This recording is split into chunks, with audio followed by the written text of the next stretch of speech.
All right. Good evening. It's right at 5 o'clock. We're going to get into starting our meeting. I'm probably going to allow maybe another 90 seconds or so for folks to log on.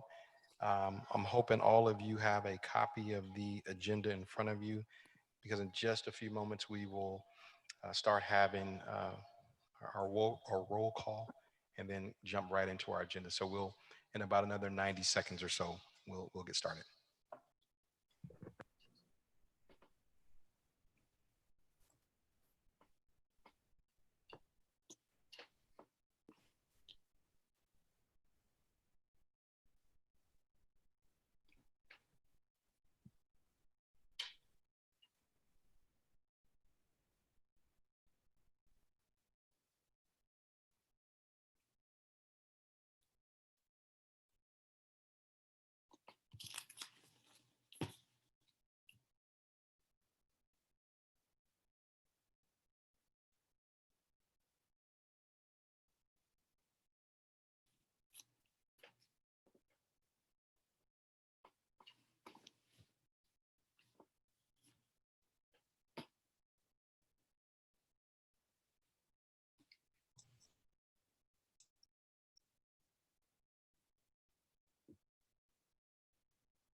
All right, I think we're ready to get started here. I got a little bit of feedback, guys. Okay, thanks. Um, for roll call, because I have so many of our uh, panel. Oh, you know what? We can probably kill those other mics. Are they off? Okay. All right. We were sorry, folks. We're just a couple technical issues here, but um, we're still getting a little feedback. Okay. So for roll call, Homer is going to take our roll call. He is going to take roll call from your registration. Most of you logged in, all of you should have logged in through Zoom. So he's going to be taking your roll call through Zoom. Homer, can I confirm with you? Is that right? Can we do it that way? That is correct. If anyone showed up in person, I will get that list from Lillian as well. Okay, great. I'm the only one here in person, so I think that's great. So with that, we will call our meeting to order. It's 5:03. Homer's going to be taking roll call, so I'm going to let him do that. That should not prevent us from going right into our agenda for this evening. So the very first thing I wanted to cover at the top of the meeting is the fact that our meetings are going to be Brown Act compliant. And there are a number of you all that shared with me and shared in the larger commission body that you wanted the highest levels of transparency. I think we're trying our very best to do that and accommodate that.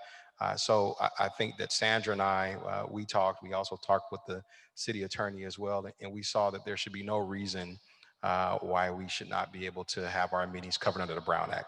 The Brown Act is the highest level of transparency in government. So we are going to be compliant under the Brown Act. So you'll see that our very first agenda item tonight is to discuss that. And to give you guys some background and detail on the Brown Act, I'm going to turn it over to our city attorney, Doug Sloan. And Doug, can you please outline for our commissioners what that means for us being that we're going to be governed by the Brown Act? Yes, you can hear me? Yep. Yeah. So essentially, the Brown Act says that a majority of a body cannot discuss something outside of a noticed public meeting. It's that simple. In this context, that boils down to the members should not be sending or replying to emails to everyone concerned. Technically, here it means that there shouldn't be any meetings or discussions with more than 19 people involved. So don't be in a room with 19 other people of this body and discuss something outside of a noticed meeting. But that's probably not going to happen. So basically, don't send a reply to emails to everybody involved, and we should be good. Okay. Anything else that the commissioner should be aware of, Doug, as far as communication or what have you? No, I mean, it's going to be very tempting when you receive an email to reply to all. We deal with that all the time. So basically, hold back and just don't reply to all. maybe run things through the chair of committees or through you or through Homer. If you do that, if you funnel communications through a few designated people, that would work the best. And Doug, can you comment on subcommittees and how that would apply to subcommittees that have far fewer folks?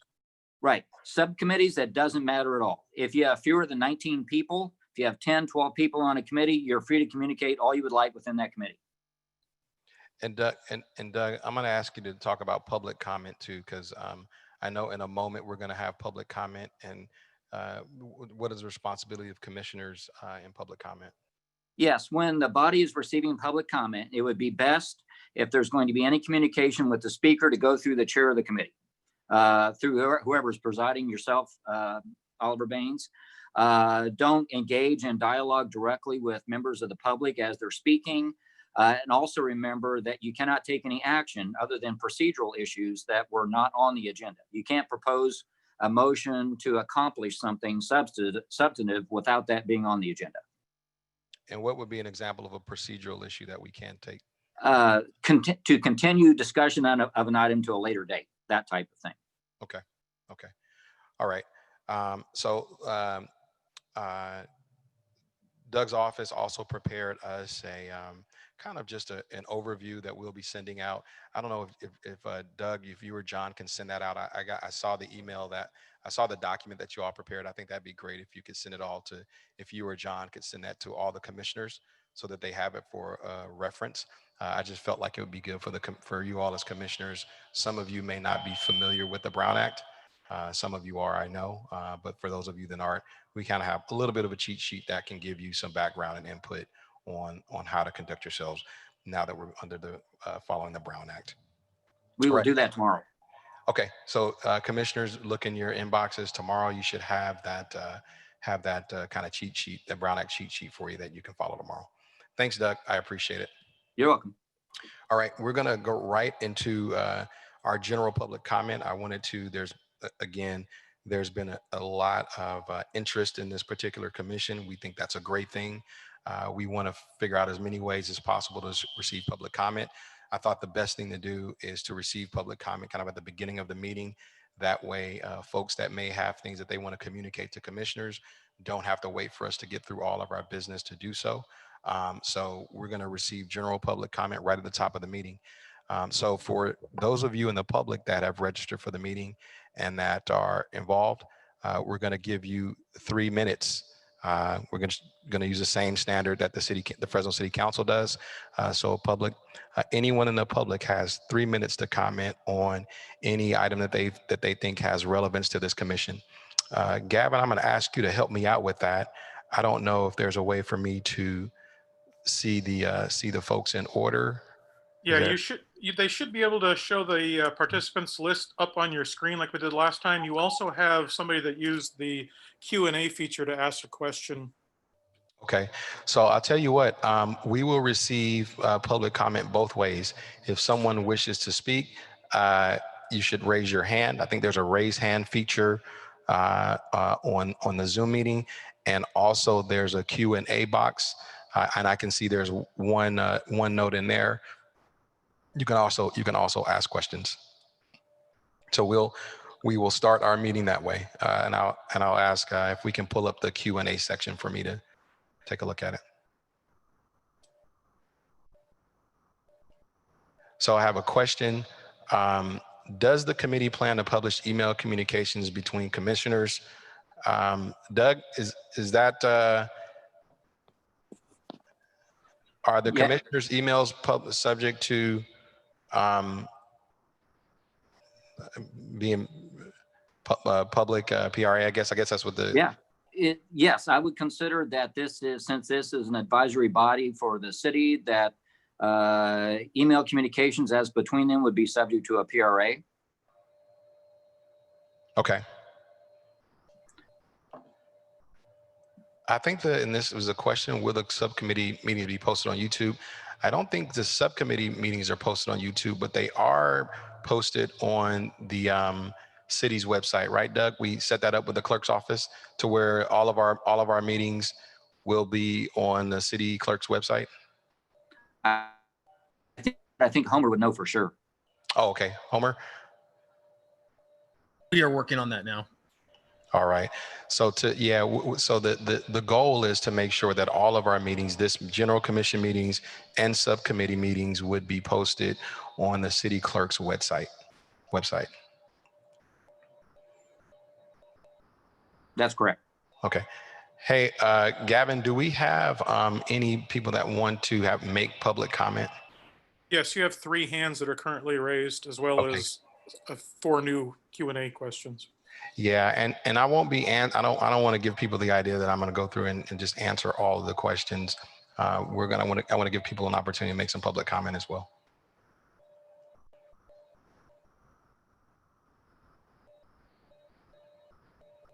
Okay, do you have the list of attendees with their hands up in front of you? No, I don't. Okay, well, I've got several now. Would you like me to start unmuting them?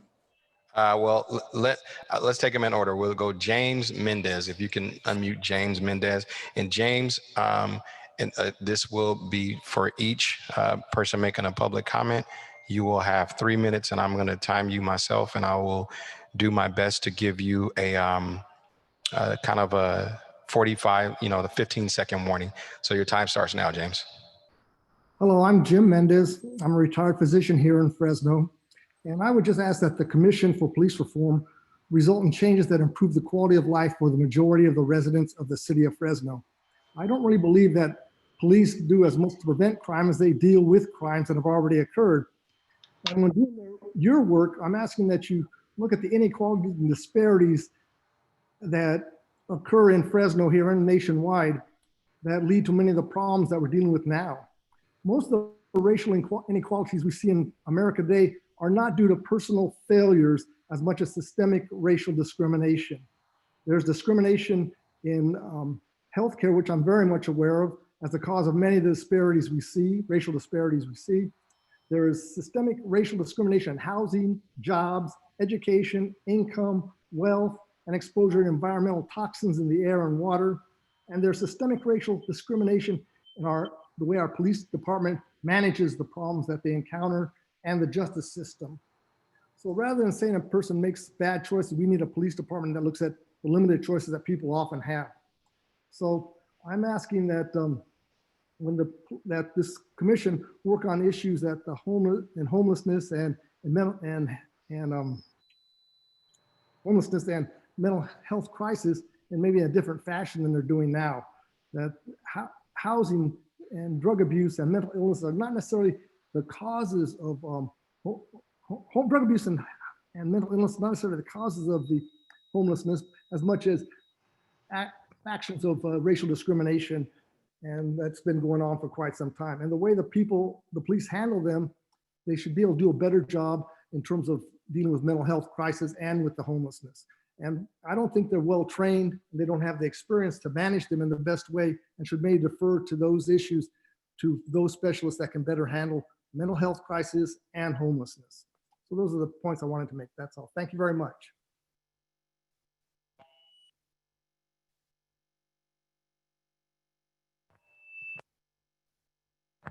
Really quickly, Gavin, are you able to resend Sandra her registration link?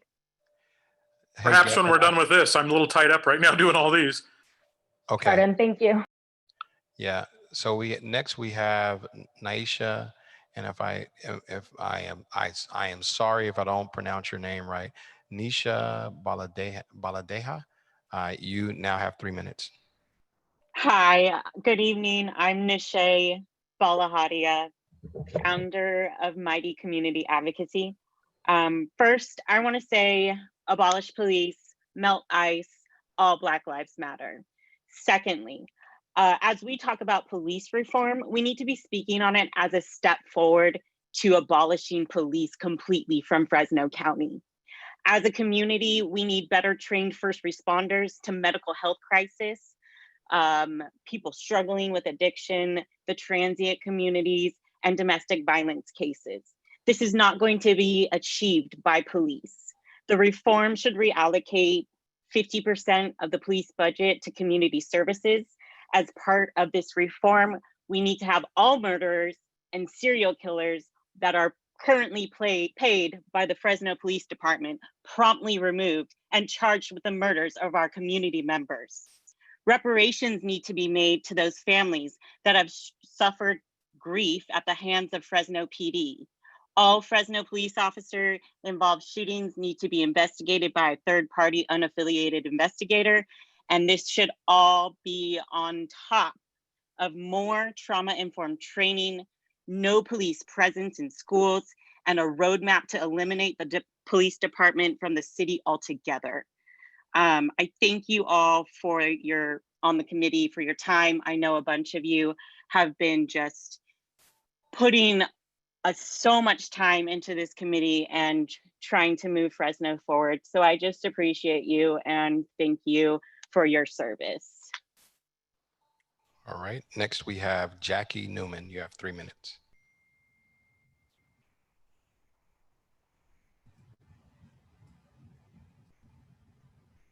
Jackie? Chair Baines, while you're waiting, I just wanted again to mention that the co-chair is not able to enter this meeting. I just resent her the invitation for the 3rd time this afternoon. I would hope she has it. If not, she needs to check in her spam filter because it has gone out 3 times since 3 o'clock. Yeah, and I'm texting with her. Okay, we'll move on to we'll move on. Is Jackie on? Chairman, Okay. if I may, I just was wondering if for this as well, just as with the city council meetings, if we have people watching those who are giving public comment in the instance that somebody makes like a negative comment or one that might be disparaging towards the community members who are present. I'm sorry, what was that, D'Angelique? That's what I'm here for, D'Angelique. If somebody says something that's threatening, I will mute them and remove them. Are we also keeping track of the names though? As best we can. Yeah, That's just my only question. Thank you so much. I appreciate it. no, that's great. And we tried to make sure that people that spoke had to register so I can see their names up here too. Hello, can you hear me now? Oh, great. Okay, we have you, Jackie. Okay, You have you 3 minutes. unmuted me. You had me muted, so I had done everything right. My name is Jackie Newman.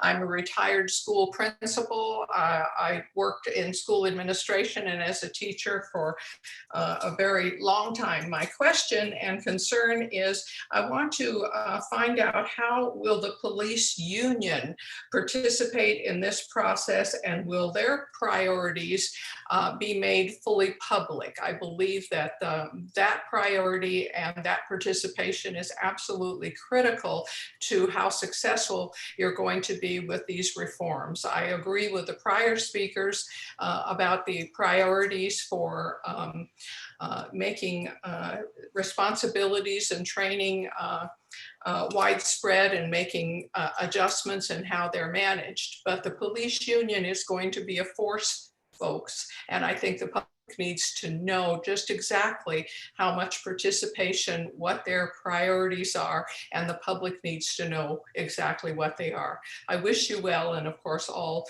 Black Lives Matter in my mind as well. Thank you.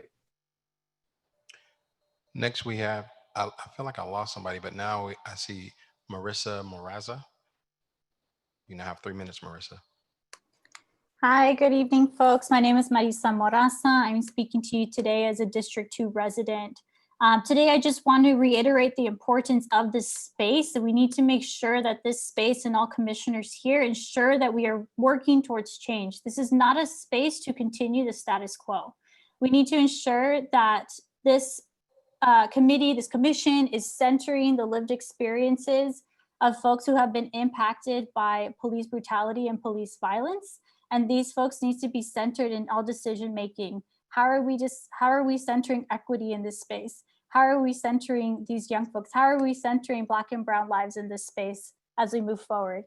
We also need to hear a commitment from Mayor Brand and Mayor-elect Dyer to ensure that these recommendations will be adequately integrated into the city. And beyond that, what is our commitment to look at the harm? What is our commitment to look beyond just the 90 days in this space? What is the long-term solution for the city of Fresno and for change in the police department?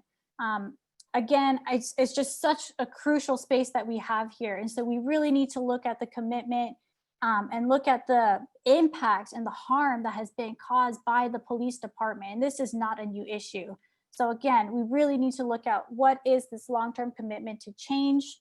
And then lastly, on another note, I just want to end by saying that we need to make this space more accessible. This is an issue that is relevant and impacts so many people in our community. So what are we doing to work on accessibility of the space beyond just Zoom access? We need to accommodate and promote different modes of participation similar to City Council. This is looking at an e-comment format, an email option for comments, a voicemail option for comments. We need to ensure that we are really giving opportunities for our community to voice their opinions and to voice what they need. Thank you. Next, we have Jerry Bill. Jerry, you have 3 minutes.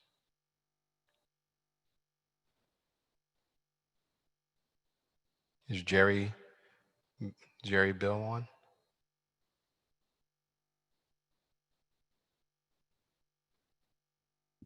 Jerry, I see you're unmuted.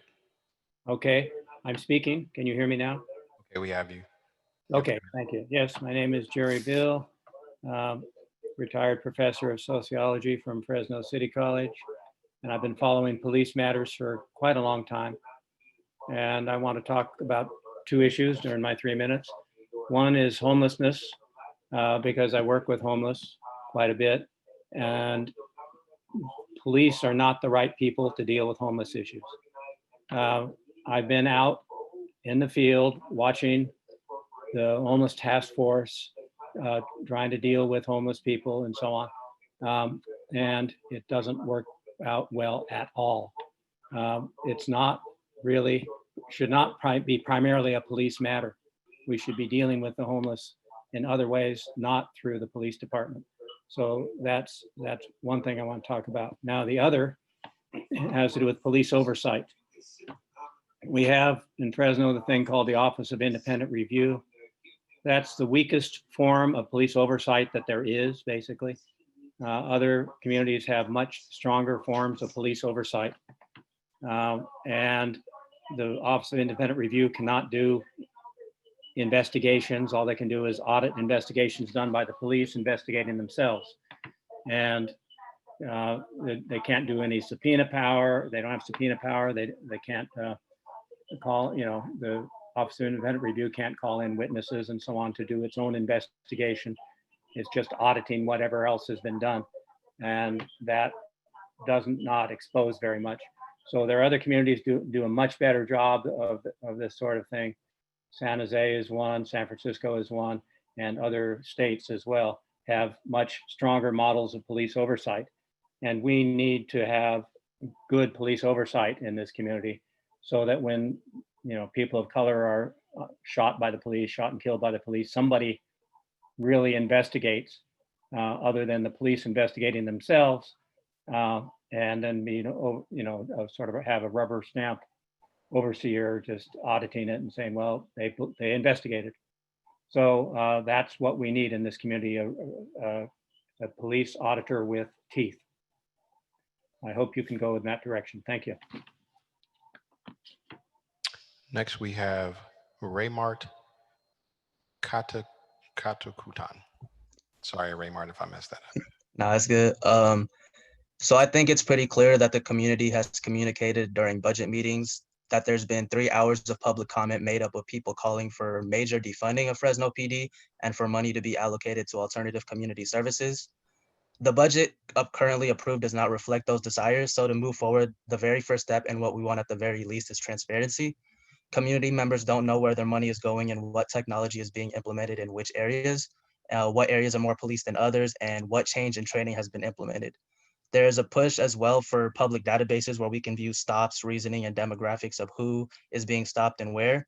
We want transparency and less performative acts. A few weeks ago, cops were handing out pizza at the BLM protest, and a few weeks later, an unarmed suspect was murdered, and another video of excessive force in a different case was put out that same day. So what we want is substantial change through transparency. We want defunding, and we want people that hold office to stop accepting money from the FPOA and the sheriff's office. You are our representatives, and we don't want the police buying your support. Thank you. Next, we have Debbie Darden. You have 3 minutes.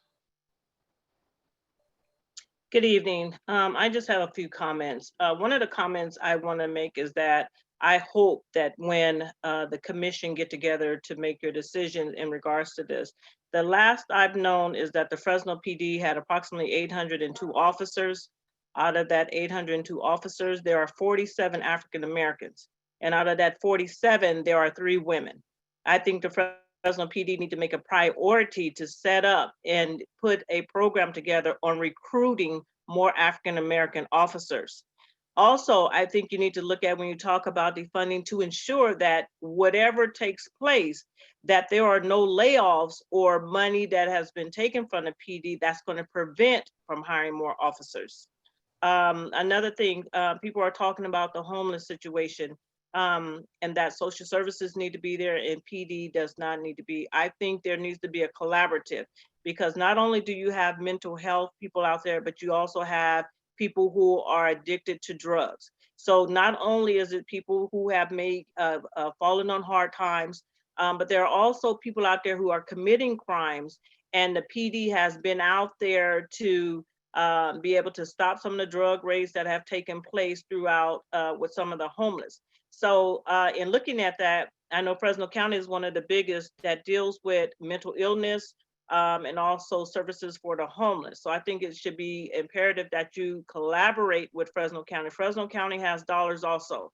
And one of the things you need to look at is Fresno PD had one program that's been known throughout mankind, and that is the Fresno PAL. And so when you talk about defunding and you say pour it out to other organizations, make sure that you take a look at what Fresno PD PAL has done for kids and different organizations to make sure that those kids have a place to go. And once again, you can collaborate. If it's going to be something set up that where other people are going to be able to use their organizations to apply for some of this defunding money, then you also need to have a structure put together on what they're going to have and what the criteria is for them to ask for this money. And you need to find out data to find out if those particular organizations have made a change and a difference in that community. Thank you. Next, we have Rachel Cooper. Hi, my name is Rachel Cooper. I'm a teacher in the Fresno area. As a resident of Fresno, I want to ensure that this commission is legitimate and authentic and not simply something that's going to be for show or a symbolic process that doesn't give us real transformation and reforms. I want to see this be a true reform of public safety systems and to see real transformation for the residents of Fresno. I want to see police presence eliminated from schools. I want to see better police oversight. I want to see a better way of responding to mental health calls and homelessness. I want to see our mayor and mayor-elect and public officials showing true commitment to this, starting right here in these spaces. We deserve to see a complete overhaul of the public safety systems in Fresno, and it's obvious because, as you've already heard from many people, these residents are demanding that. And you guys are our officials and elected people. So that I believe that is what we deserve to see. And I just wanted to share that. Thank you. Next, we have Gurdeep Shergill.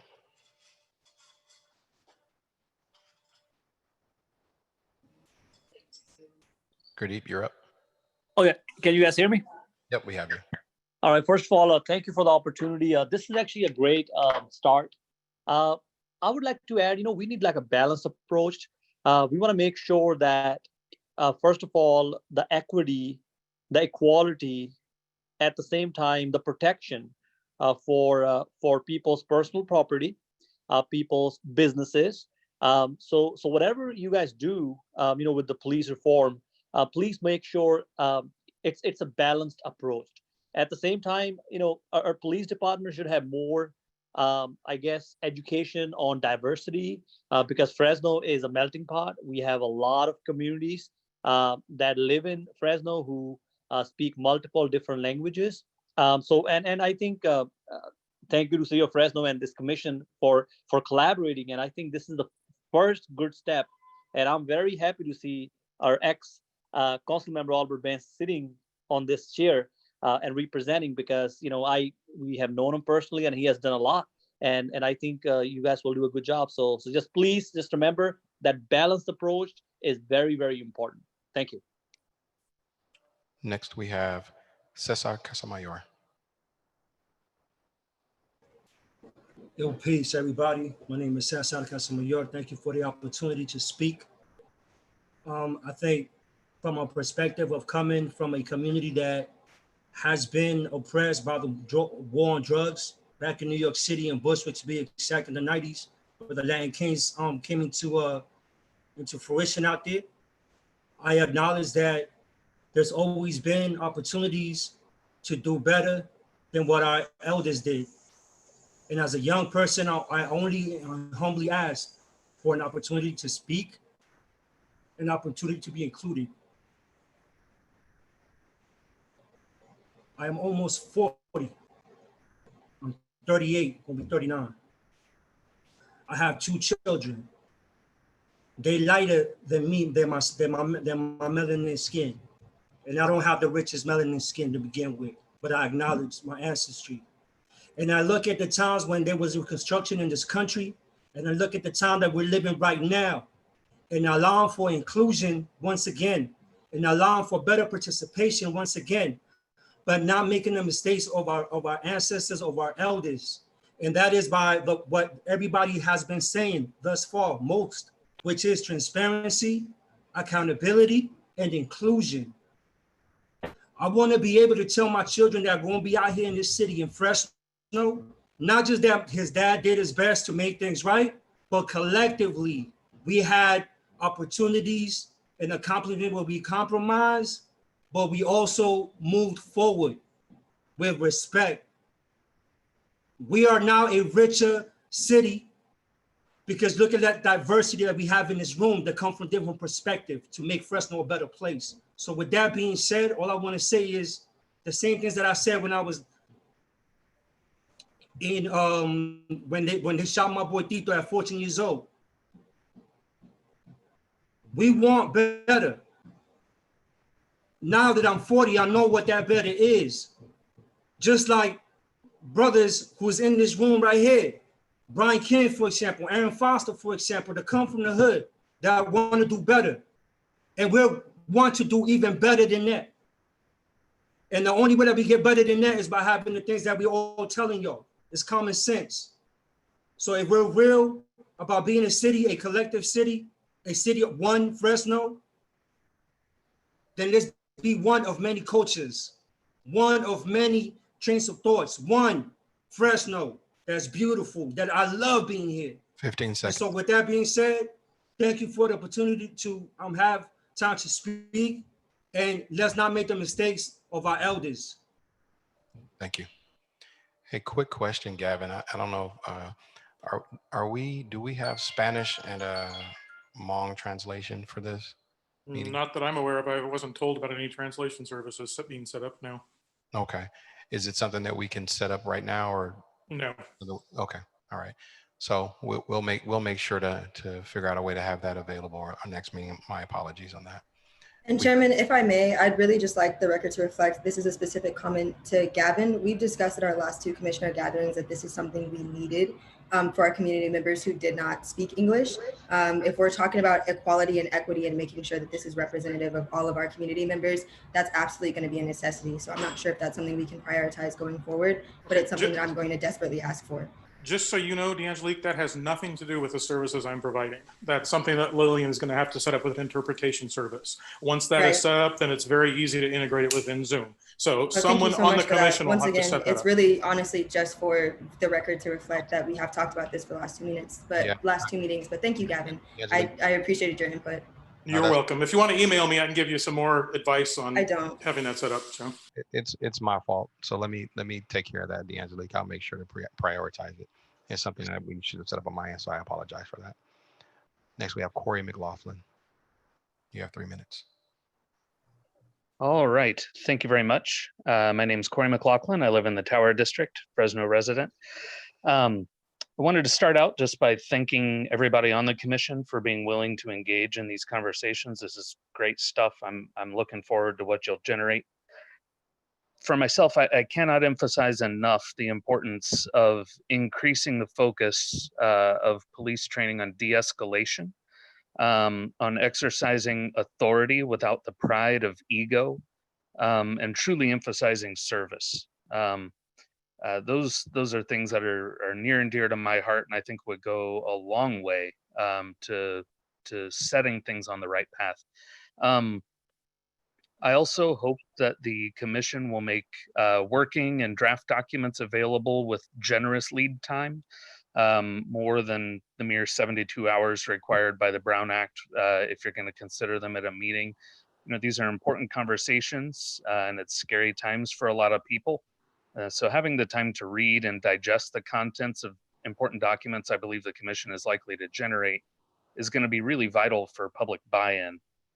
I do also have a question related to, I was looking, and this commission is not listed on the clerk's list of commissions on the Fresno City website. This meeting does not show up on the calendar under meeting agendas and minutes. The notice shows up under notices and publications, but I would not have known about this meeting had I not seen a publication of it by my council member, Esmeralda Soria. So I didn't know if, is the commission going to be reflected on the city website officially at all? Is there going to be a hub of any sort? I have a feeling there are a lot of people who would like to engage with it a little more robustly in that way. And thank you. Next, we have Enrique Little. Good afternoon. Can you hear me? Okay. All right. And Enrique, you sound really far away. okay. Testing. 1, 2. You still sound really far away. Is it that better? A little bit. I don't know if the rest of the listeners can hear you, but I'm having a hard time. How about now? That's much better. Okay, thank you. I am here today to advocate for what many consider to be a radical belief that I would like to normalize. I believe that the police department cannot be fixed in Fresno and needs to be dismantled entirely, because many of the officers, including one of them that is now elected mayor, I do not simply believe to be upstanding in human beings. This was done with excellent results in Camden, New Jersey, where crime eventually lowered and by dramatic percentages. And I believe that is what we need to do in Fresno today, because the police, frankly, get a disgusting amount of the budget, and we have an unacceptable amount of police violence. And I would like to introduce this idea to this council, because I believe that is the only step of any significance that we can truly take in this situation. And thank you very much for your time, and ACAB, goodbye. Next, we have Raymart Rosales. Hello, can everyone hear me? Yes. Okay, so I'd like to introduce myself. I'm a student and labor union organizer here based in Fresno, California. So I'm going to talk about a couple of topics, but first off, I would like to thank Barrios Unidos for their activism and organizing around this issue for what's been countless years now. But I'd like to talk about some certain issues.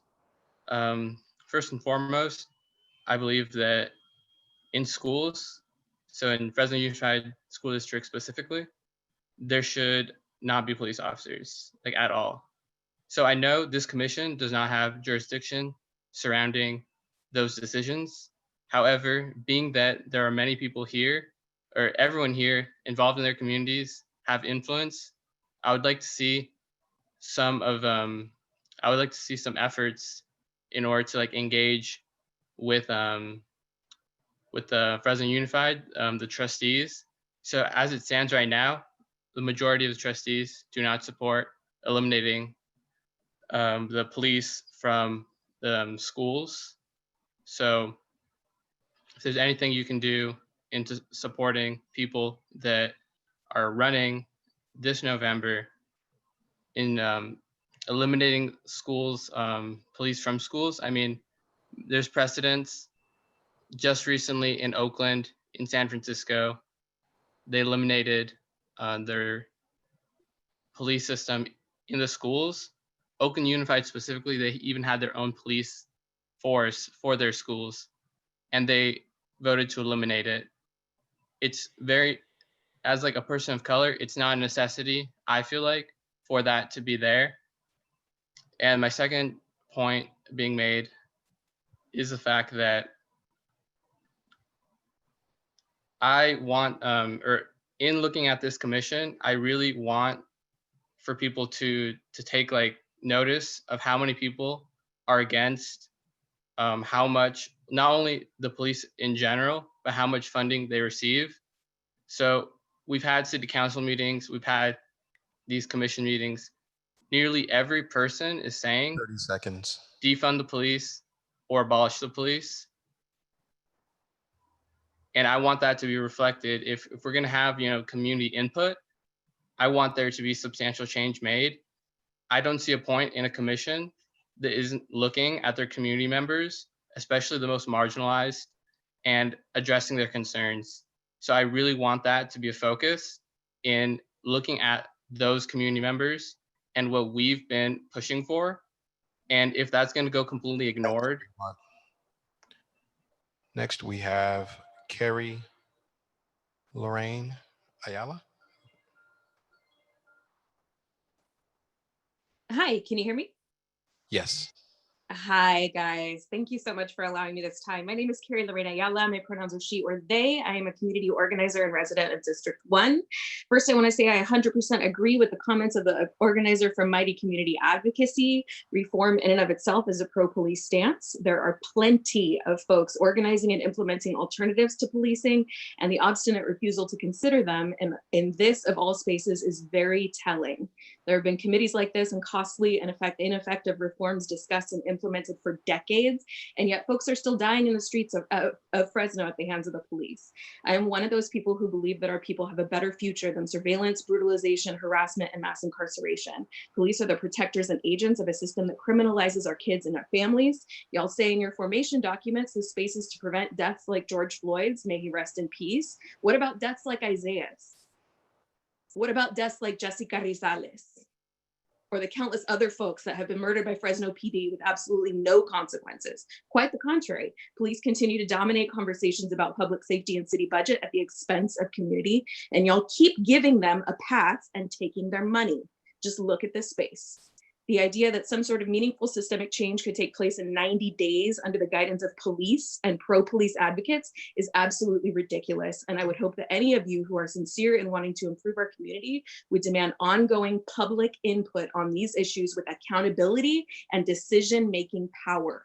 Your mural is cute, but your actions count, and we're watching you. If you don't love us, you can't lead us. Abolish the police and ICE. All Black Lives Matter. I yield my time. Next, we have Catherine Forbes. Yes, hello. My name is Catherine Forbes. I'm a professor at Fresno State and also a resident of Fresno. I just have three things that I would like the commission to pay attention to. First, I think that the commission needs to really examine the relationship between the union and the use of force policy specifically, and also all the policies within the police. This also includes examining the relationship between Lexipol and the creation of the police manuals. As of 2017, 95% of all police agencies, law enforcement agencies in the state of California had their manuals written by Lexipol. This is undemocratic. It's written as a liability shield and not as a harm reduction document. Our community is demanding that the use of force policy specifically be embedded with language with harm reduction, have inclusive of language around de-escalation, and inclusive of language around consequences. If we look at some of the other policies in the state of California that actually broke off from Lexipol, you see much stronger policies around discipline and discipline in violating the policy, not just discipline in violating a criminal standard. I also want to encourage the commission to be really skeptical of all the reports produced by the police department, not because I think they're lying, but they're just bad in the sense that they don't include disaggregated information. So they're really not telling you very much at all. Again, there are models out there. If we look at San Francisco, if you look at Seattle, they have information that's disaggregated in a way that you can actually start making better decisions about where the police are need to be reformed. And finally, I'm super nervous about the ubiquity of the term community policing that's been being tossed around. Community policing has been used in the same way that broken windows policing has been used. There's a whole reams of scholarship that say that this approach does not work, that broken windows policing doesn't work, that community policing is, that people don't know what it means. I haven't heard it defined by anybody coming out of the commission. I haven't, with all due respect to former council member Baines, I also haven't heard you actually define what we mean by community policing. So I would encourage you, and if you want sources on this, I'm happy to give you the information about things you can read that shows you that community policing and broken windows policing is wrong. Thank you. Next, we have Adrian Diaz. Can y'all hear me? Yes. Okay, cool. So my name is Adrian Diaz. I am the co-founder, program director of Express Arte Cultural Wellness Collective. I live in District 7 of Fresno. And so I also want to state my support in the previous comments made by both Catherine and Carrie, and how the police oversight and just police department in general in Fresno is overfunded and needs to be abolished immediately. And if reform is just in the favor of police to begin with, it's a maintenance of a power structure and a delay of immediate justice. Basically, the onus of change is left in the hands of the people making the mistakes, and accountability does not exist.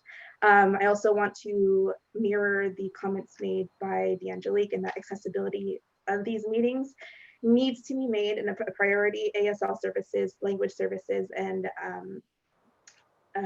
just not Zoom and Facebook Live need to be, it needs to be made more than just digital access, because the rural communities that are included and affected by police in the surrounding Fresno area are actually affected by the things that happen inside Fresno as well. I also want to make sure that the purpose of this committee also doesn't go past, it goes past just the 90 days, and that the police involvement always comes after crime happens, and there's actually no legal obligation for them to protect the people that they are serving. There are actual Supreme Court decisions that state this, and yeah, that's pretty much all I have. I'll yield my time. Next, we have Carolina Garza de Luna.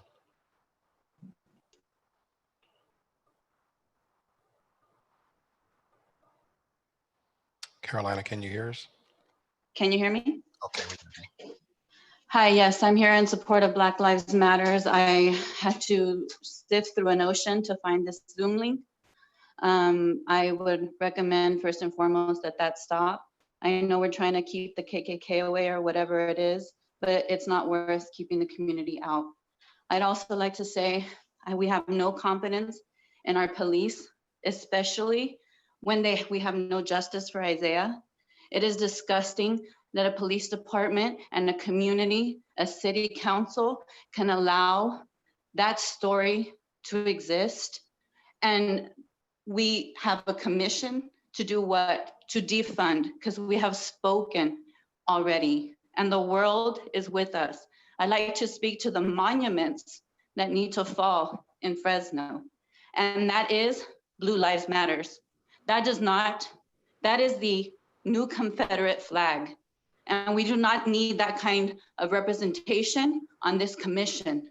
Every one of you needs to be able to say, abolish the police, because that is where we are. And if it takes a year, if it takes 2, whatever makes you comfortable, but we are ready now. And that is what we need to be planning for. And we need justice, and we need reparations, and we need to also think of the upcoming, of the poverty in this community and how much more we can be putting that funding towards that. I left a beautiful path that would have been of leadership equivalent to AOC herself. But I chose to come back to my community here because we are so behind and there's so many monuments that need to fall. And the police are one. I yield my time. Next, we have David Paredes.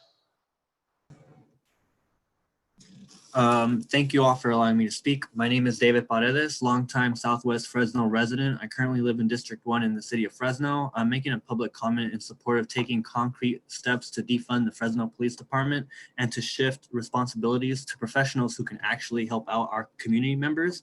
This is, of course, a long-term goal which we should work during and beyond this commission.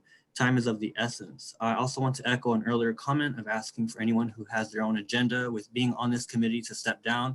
We need folks on this committee who are stepping up for working class people who want to dismantle the system. This isn't a political game anyway. We often hear public safety thrown around. We must be aware that defunding the police is public safety. It's real public safety. Our communities can even do without community policing, which would just fund the police department some more, which would just give our PD even more money than is already grossly given. Let's hold our murderous law enforcement officers accountable. Let's address the root causes of crime and not fund active criminalization of our people. Let us pass these baby steps through this police reform commission. I understand that there is a training subcommittee within this commission. We know that the police department is not reformable or retrainable. At the very least, let's get rid of our officers from campuses in schools. This is literally the first and effective way to end the school to prison pipeline. Let's stand up for our historically disadvantaged hoods and reinvest in our communities by defunding the police department at every level. I'm also wondering if there are even folks on this commission who are family members of victims of police brutality.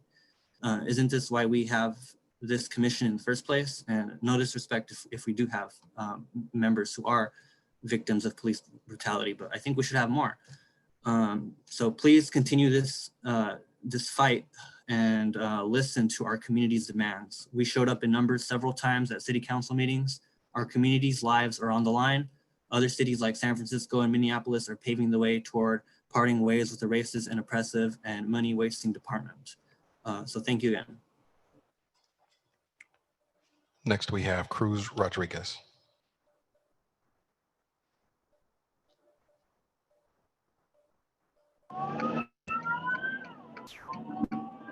Hi, I actually didn't anticipate being allowed to speak.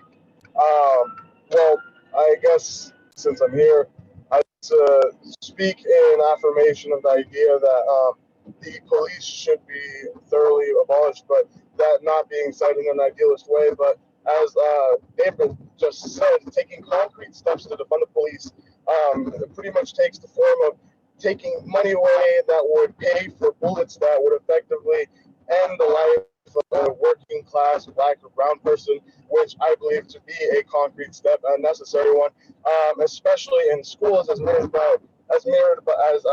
like to mirror from what was stated by Alex earlier, that schools are environments where this kind of anxiety, this kind of constant terror, it need not, exist. I mean, people are afraid of the police officer on the corner, bagging them or, planting something on them or being profiled by them or assaulted by them even for the most minute things. Whereas, there is the justification of public safety, which is thrown around, though there's no recognition that the same kind of attitude that feeds the police, the system of policing in the United States is the same kind of hyper-masculine, hyper-violent, rigidity that it plays into the kind of threats that exist in school systems, right? So All this to say, concrete steps are necessary to defund the police in order to lead to their abolition. They are enemies of the working class, and so long as they exist to maintain the laws of this country, so long as they exist to maintain the interests of the ruling class, of the rich and the powerful, then they don't belong in our neighborhoods. And so long as they're police, they'll continue to do so and terrorize us while doing it. So, yeah, that's my comment. Thanks. Have a good one.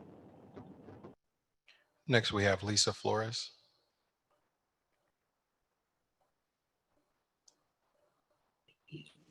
Hi, can you hear me? Yes, we can hear you. Oh, okay. My name is Lisa Flores and I'm from District 1. I'm a daughter of a police officer who's been retired. And let me tell you, I know what goes on. I know of the sexism. I know of the racism. I know they inherit Aryan thugginess of the behavior of certain police officers, you know, and I look at what you guys are doing as ultimately life-changing. You're going to be making some life-changing decisions that will save people's lives and improve the community. So I want you to think about defunding as a way to reallocate the resources to those areas that most need it in our community. Our police officers have no business dealing with the homeless. I've seen them out there. I've seen the thuggish behavior. And let me tell you, it breaks my heart. No person should ever be treated like that.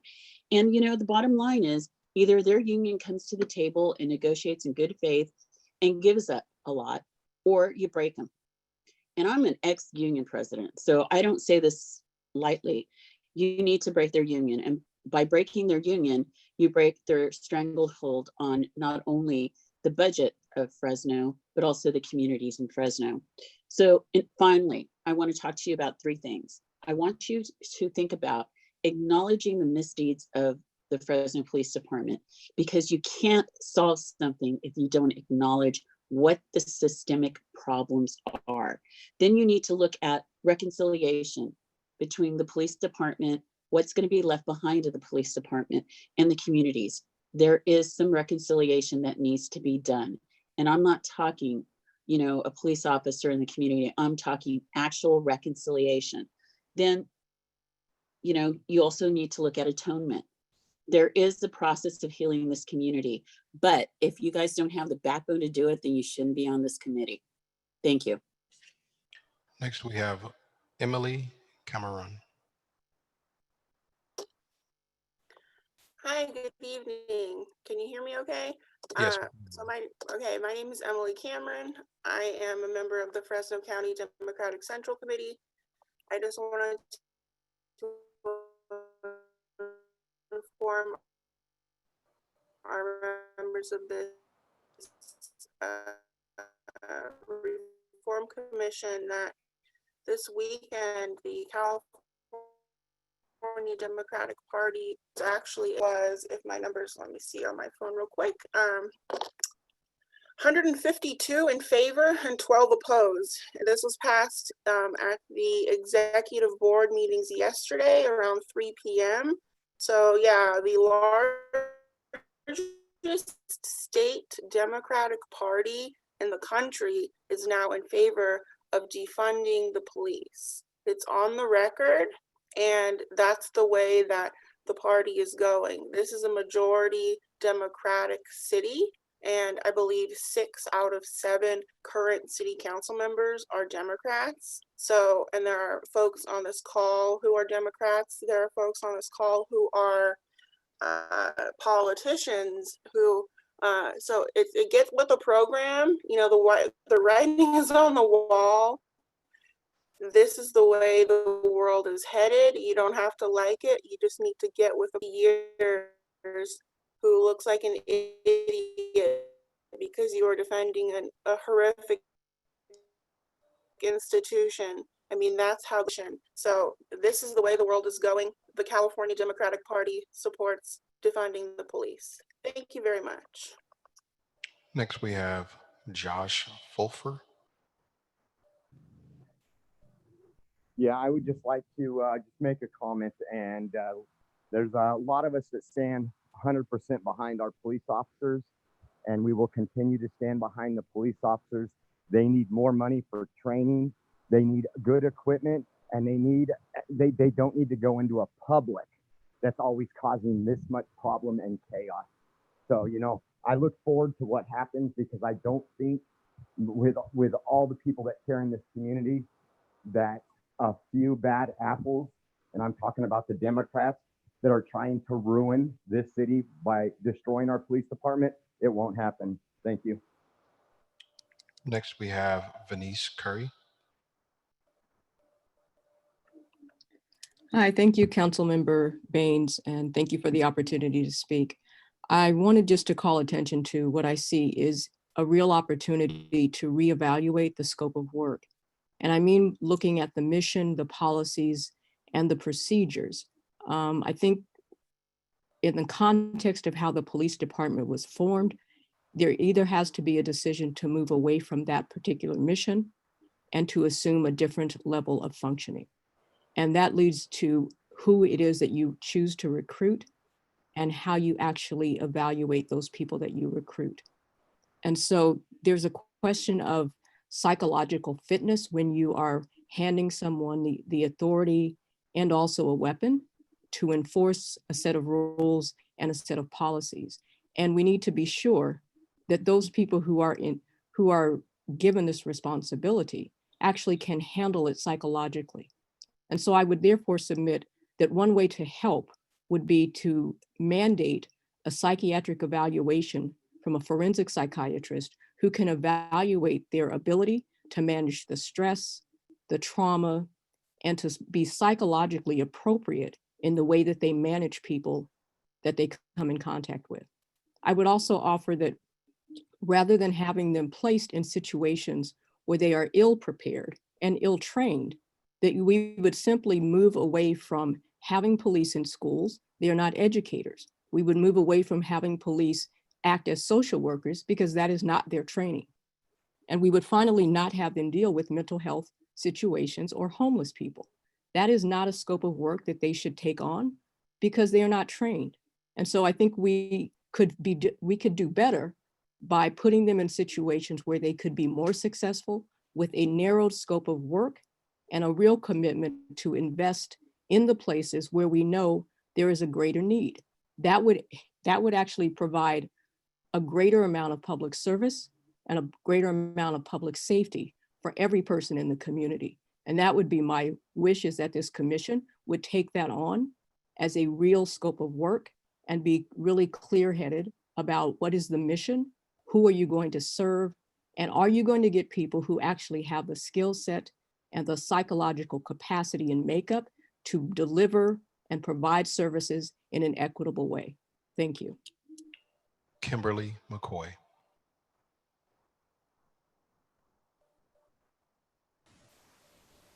Hello. Okay, we have you. Hi, everyone. Thank you, Mr. Baines, for allowing me to speak this evening. I just want to say that I'm thankful for this committee. Thank you for allowing this space to allow public comment. I would like to say that I don't think that defunding the police, getting rid of the police is the answer, but changing the culture and the tactics would be the answer. Building community relationships with the residents would be the answer. Not allocating almost all of the budget to the police would not be the answer. Creating more programs. When a police officer is assigned to a beat, staying in that beat more than a year, more than 2 years, more than 3 years to build those relationships in the community with the residents. And once that officer is transferred out, do a hard handoff, not a soft handoff. Have that officer come out there with the other officer to build those relationships in the community with the residents to build trust. Because right now, community does not trust police, and that's why you're getting all the calls for getting rid of the police. We cannot have a world without law and order, but we can have a world where police understands culture and gets the training to understand the diverse cultures that they are policing. And also we have the opportunity to create programs for our youth to steer them in a different direction than currently what we have available right now. I'm speaking as a parent of an 8-year-old, so I hope that this commission can really do what they need to do so my son would be able to succeed, because everything that I do in this world is for him to be a very productive adult and a law and abiding citizen. And right now, Those things are being put on the back burner because I have to talk to my son about race. I have to talk to my son about being a Black young boy here in Fresno. I have to have conversations with my son. If I get pulled over by the police, here's my cell phone. Here's your grandma's number. Here's your dad's number. Don't say anything. His dad has to have the same conversation with him. So we can't concentrate on what we need to concentrate on as parents right now. We have to talk to him about the images that he's seeing on TV. So this commission has the opportunity to change that for many people. And I just always do that. Thank you. Next, we have Tobias Brookins.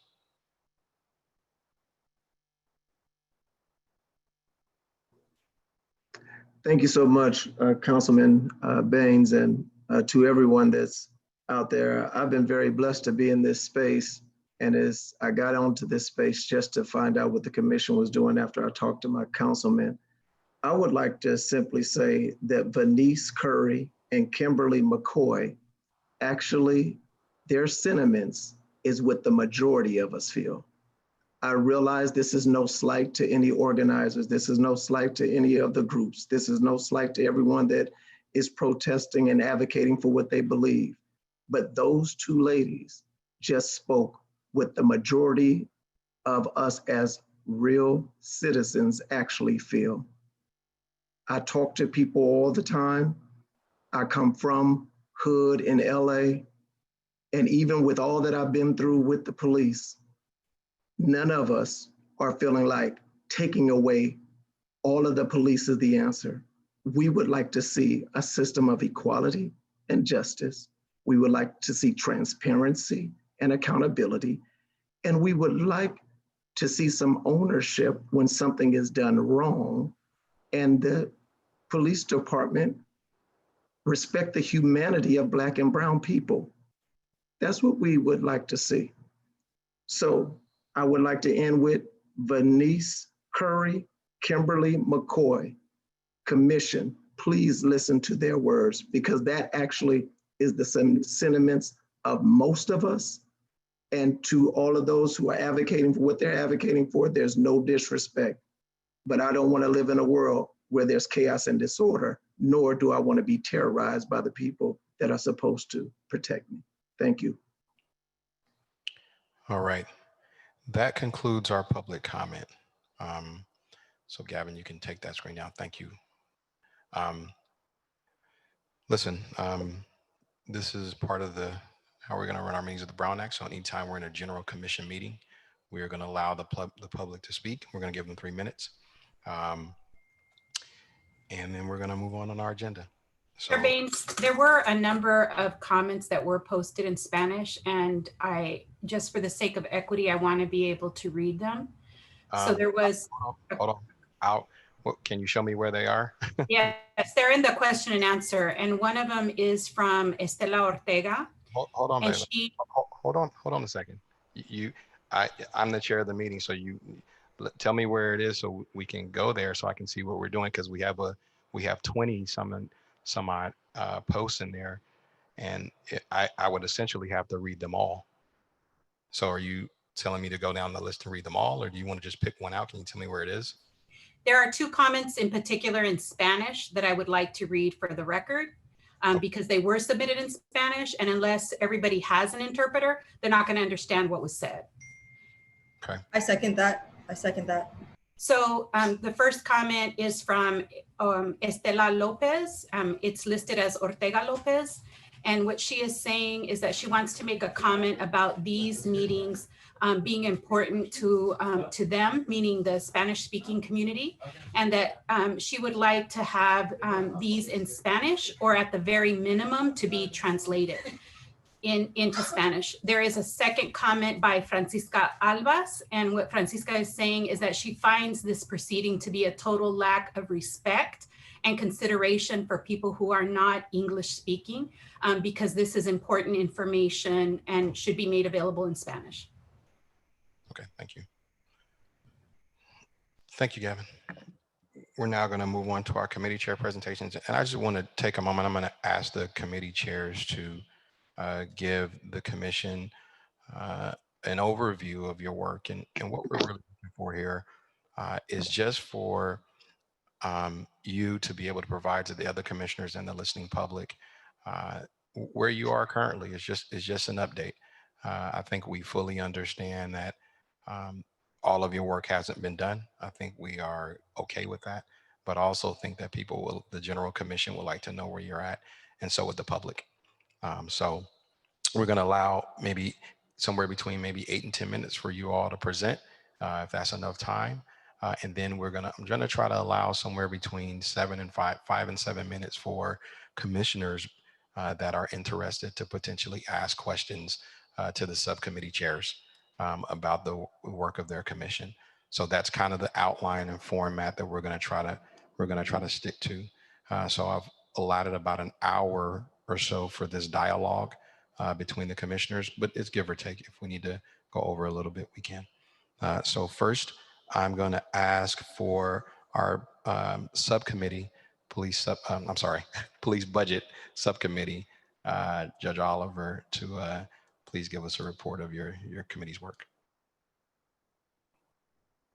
Thank you, Chair Baines. I will be cognizant of giving no more detail than is necessary, but hopefully no less than the time that's allotted.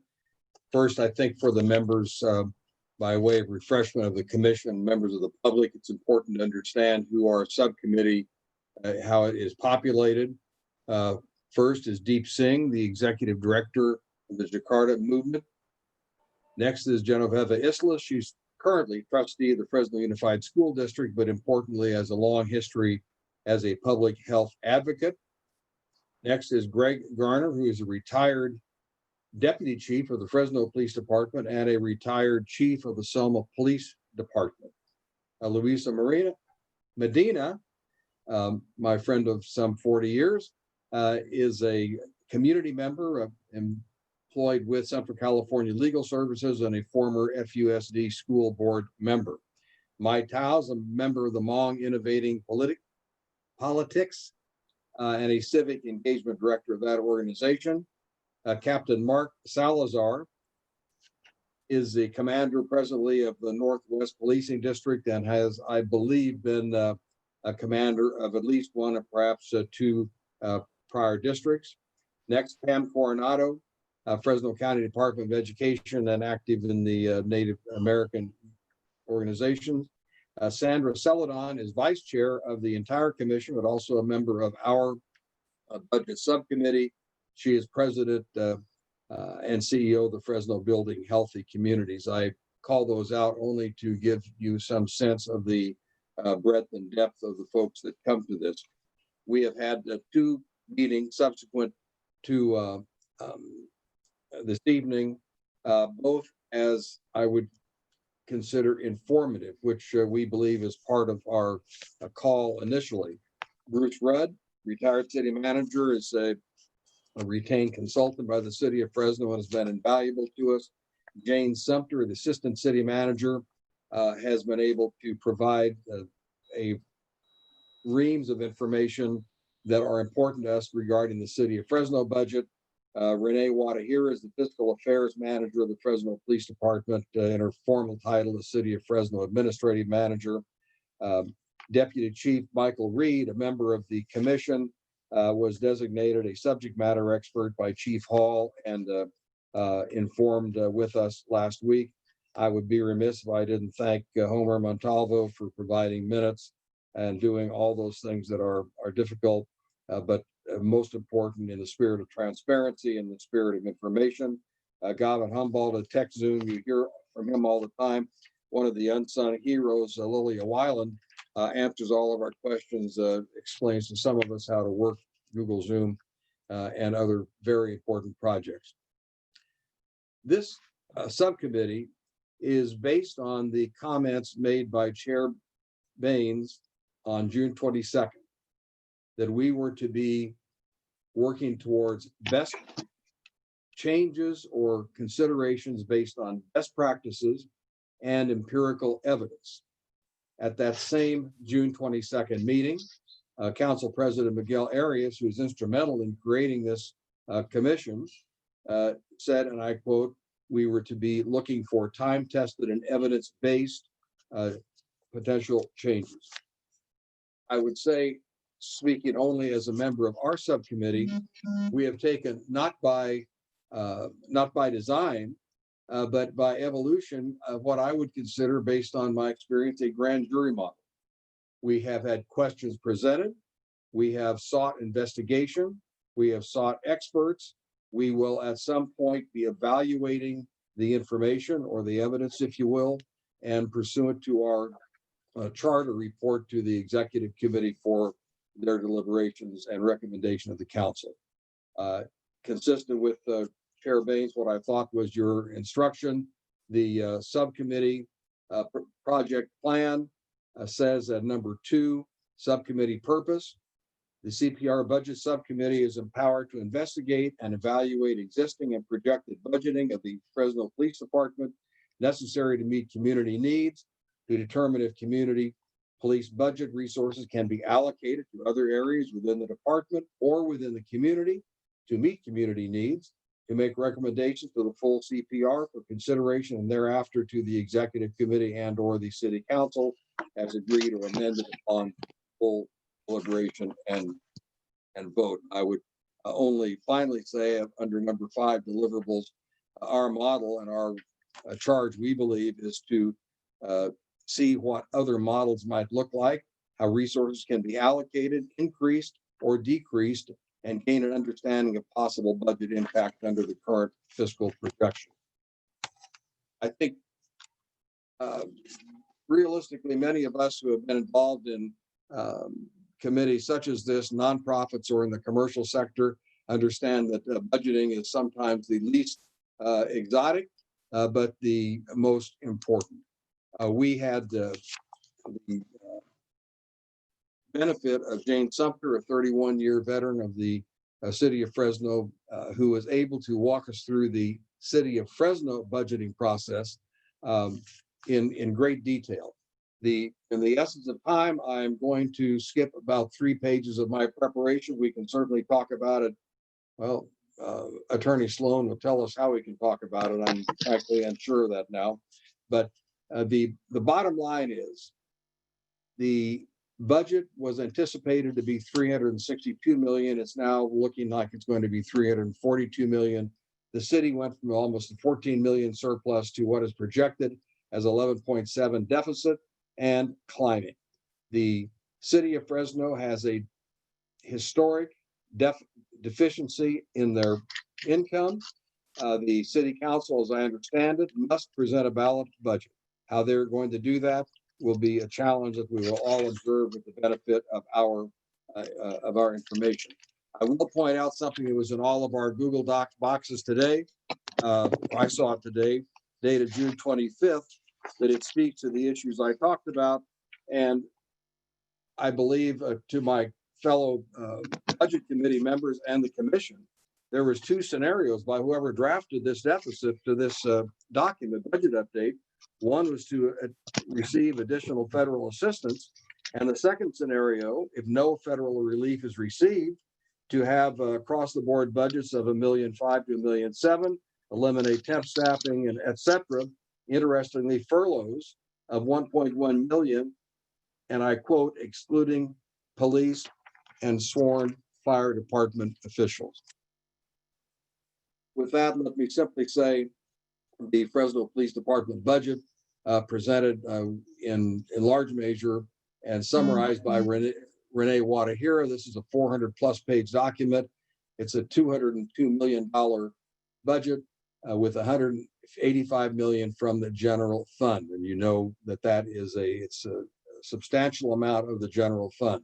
The reason it's not more is that the spread between 185 and 202 comes from grants, specific revenue sources, AB 109, et cetera.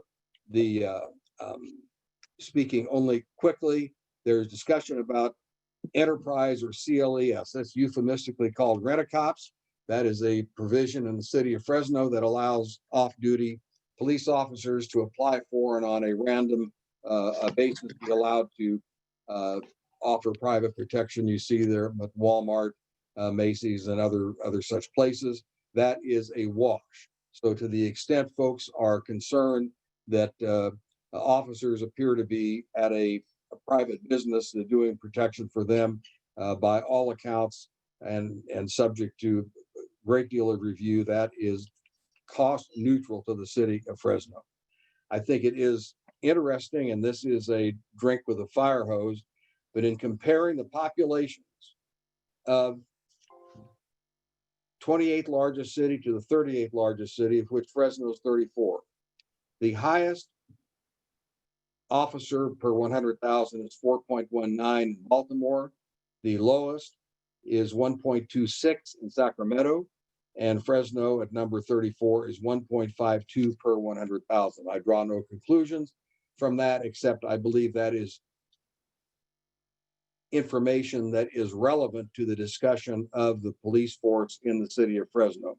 There's 8 larger and three smaller. The general fund is 185 million out of the total $202 million budget. That's 82% of that is personnel. So fellow commissioners looked at it another way. If 82% is personnel, about 3.4 million is left for other purposes. A snapshot is appropriate. 2019, there's 1,145 employees of the Fresno Police Department, 836 sworn and 309 civilian. In what is referred to as the Great Recession in 2010, there was 849 sworn and 439 civilian. It is a fact, good, bad, or indifferent, that the size of the police department, both in sworn officers and civilian staff, has not recovered from 2010. We can go through the costs of running a big business, including utilities and janitorial. I shall not do that. I think it is important, though, in response to a question that our commission raised, as was presented by Deputy Chief, the police department allocates 320 officers to patrol due to absences, injuries, etc. That's usually less. As of July 15th, as an example, there were 270 officers assigned to patrol answering calls for service.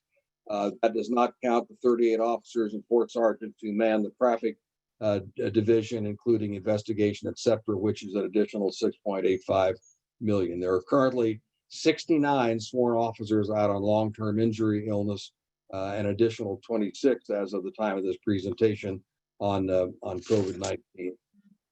It is relevant to speak. In 2019, the city of Fresno Police Department responded. These are calls for service, as we have been told. In Central, 78,000, Northeast, 89,000, Northwest, 76,000, Southeast, 95,000, Southwest, 82,000. Those are not generated by ShotSpotter. They are not generated by the police, whether they be detectives, SWAT, or otherwise. Those are calls for service as it has been represented to us. There's been discussion, and there will be more, about the officers that provide fax services. There's 18 of them.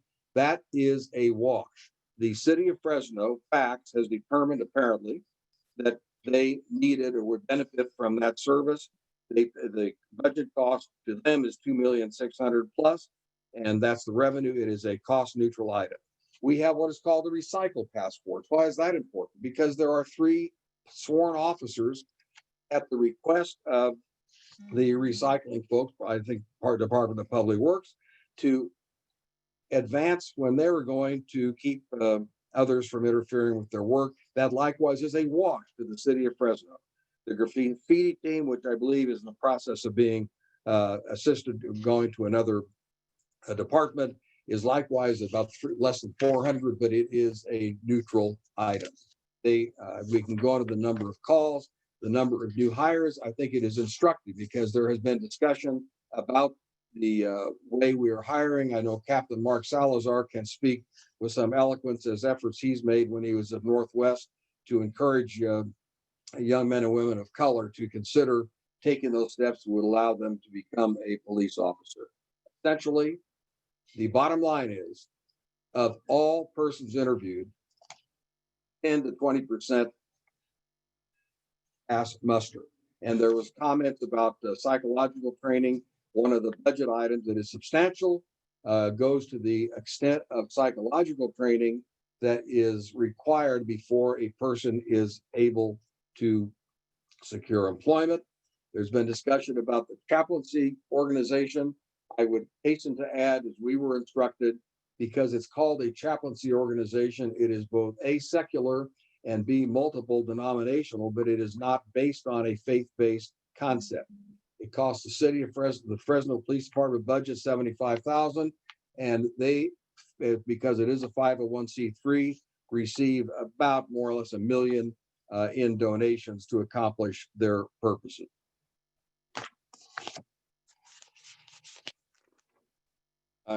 Chair Baines, I'm sensitive to the time. I think it would be illuminative at some other time to talk about these issues in greater detail, including the Regional Training Center, which provides benefits to community policing organizations outside of Fresno and is a revenue center, to talk about the training that has taken place. And no discussion would be complete without Skywatch. It's a $2 million operation. Last year, I think there's a line item for 400 and some odd thousand because a rotor broke. I have no idea what a rotor is, except I don't think any of us would want to be in that helicopter if it broke. But they did respond to almost 3,600 police calls. They made 192 arrests. It would not have been possible, per their report, without the air crew overhead. As you all are aware, I think anecdotally, high-speed chases are called off, hopefully in time to prevent an accident. They took over 22 high-speed pursuits, which allowed the officers to stop, or at least to track them until they could be apprehended. SRO, SNRO, huge discussion. We were told originally that the 95% of the cost of that was borne by the Fresno Unified School District. The reality is the grant that paid for about half of that is expired, and the half that the Fresno Unified School District does not pay for is coming from the general fund, which is in a state of a negative position. That is the briefest of overviews. I think, Chairman, I know you're going to talk about this, but at some point, the Budget Committee needs to work with training and that group to be able to say, here's the money, here's the need, here are the changes. We've been working in silos per the direction. I think that's been appropriate, but it is time that we begin to have a more coordinated discussion. Thank you for extremely thorough presentation, Judge Oliver. Oliver, if that went too long, I apologize. I was looking at the clock the entire time, but I did cut that as I could. No worries. Apologize for going long. No problem. It's an important topic. You obviously came very prepared, and we, speaking on behalf of the commission and the public, I think more is better in these situations as opposed to less. I had one quick question for you, and then I'm going to see how we can have other commissioners ask questions. It sounds like we have an $11.7 million budget shortfall in the general fund this year. Did by any chance, did they talk about why we have a budget shortfall? Is it COVID related? Is it other things? What's causing the budget shortfall? You're on mute.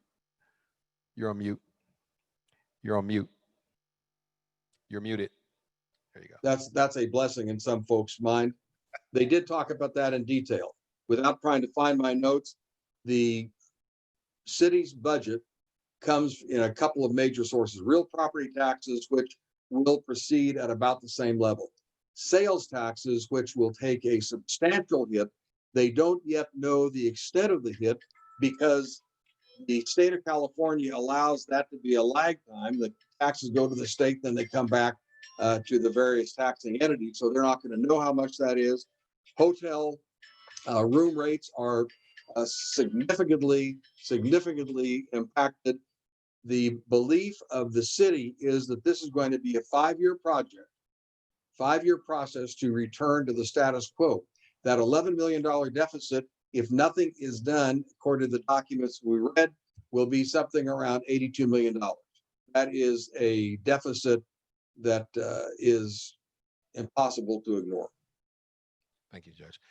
Hey, Gavin, I'm going to ask if you can pull up the participants, and I don't know if there's a way for you to just segregate. So let me see which commissioners have their hands raised. That way I can call. That's actually your Mr. Day's responsibility there. He's the one that's controlling your window there. Sorry about that. Okay, I have No problem. Okay, and I have my Tao, Commissioner Tao, if you had a question for the budget subcommittee. My Tao is a member of the budget subcommittee and has a number of cogent and well thought out questions. Thank you so much, Chair, Honorable Judge Oliver, and also Chair Oliver Baines. I don't have any additional questions or comments. I think I support our chair's report out. The only thing I want to clarify and correct publicly is my official title as a commissioner. So I am not the Central Valley Civic Engagement Director with the nonprofit Hmong Innovating Politics. When I was appointed, I was not also with that organization and not employed with HIP anymore. So I'm serving on the commission as a community member. And so if we need to do anything on the back end, I think I've notified a few staff members about this correction already. But since our chair made the announcement earlier, I just wanted to make sure that that was publicly recorded. And then if we can do what we need to do to make sure that on documents and paperwork and announcements moving forward, that is clarified. Thank you so much.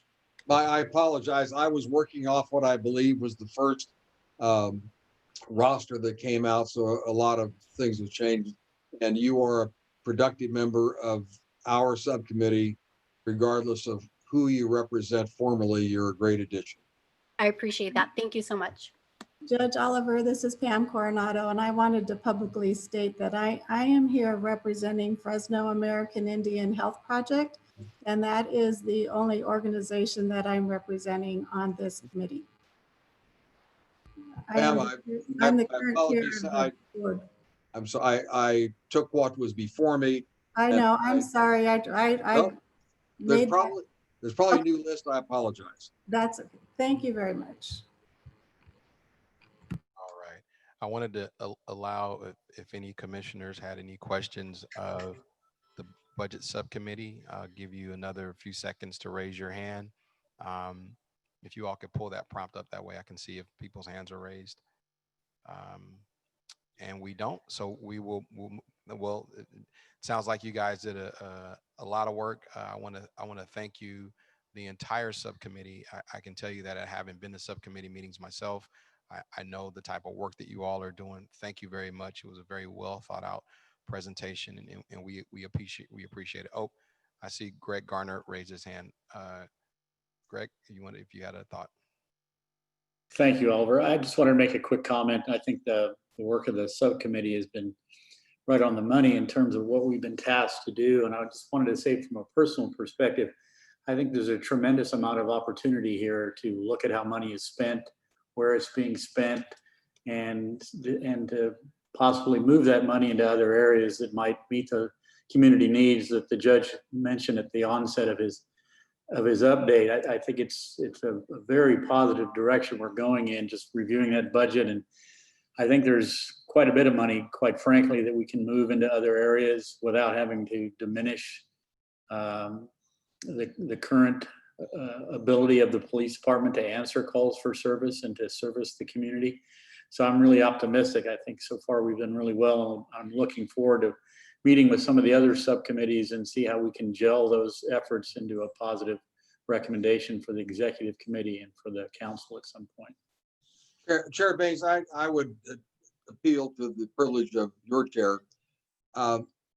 There was in one of the many articles that has been published in various ways, shapes, or form in the last couple of weeks, one of which alluded not very subtly to the fact that this commission had thereon members of the police department or retired members of the police department.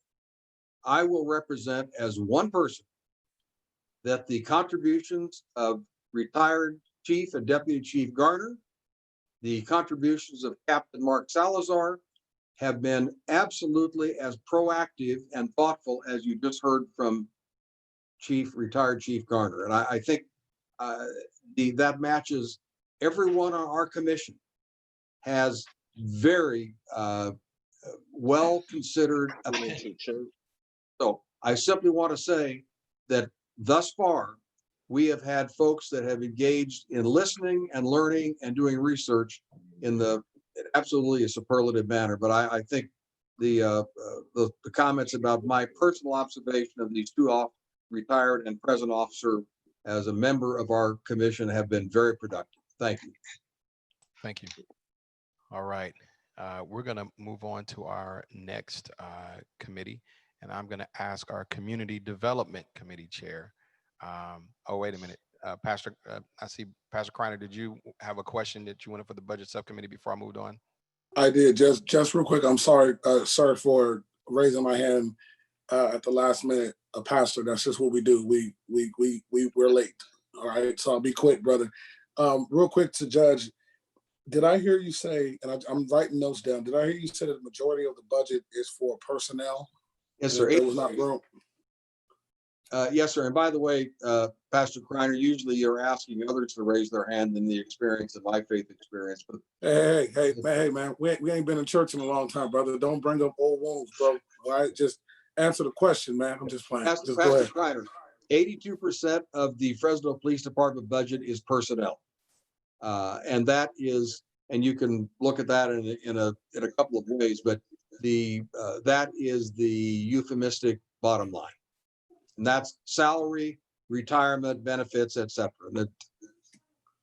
And okay, so I'll ask offline another question regarding the room for cutting services. Thank you so much. I appreciate that. I'll just tell that rule, that offline discussion, we probably can't have because I think we're told that.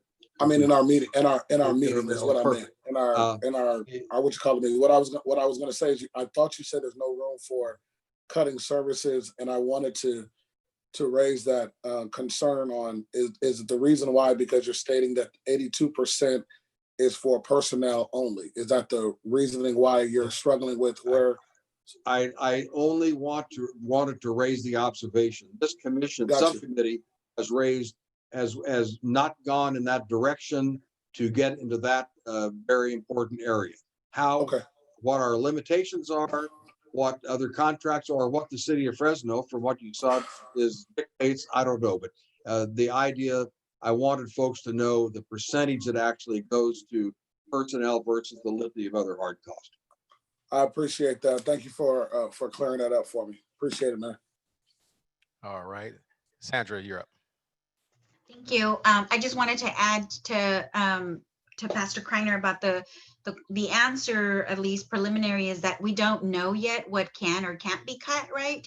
Because while we're looking at the numbers and the splits and how they're landing, another thing that we need to still correlate, and we're still waiting for additional information from staff and really present it in a way that's clear, easily understood, and that outlines the budget for each specialized unit, for each department within the police department, and then look at outcomes. So a very personal observation, although the facts officers are awash, when you really look at the calls that they're handling, the vast majority of those calls are for suspicious activity.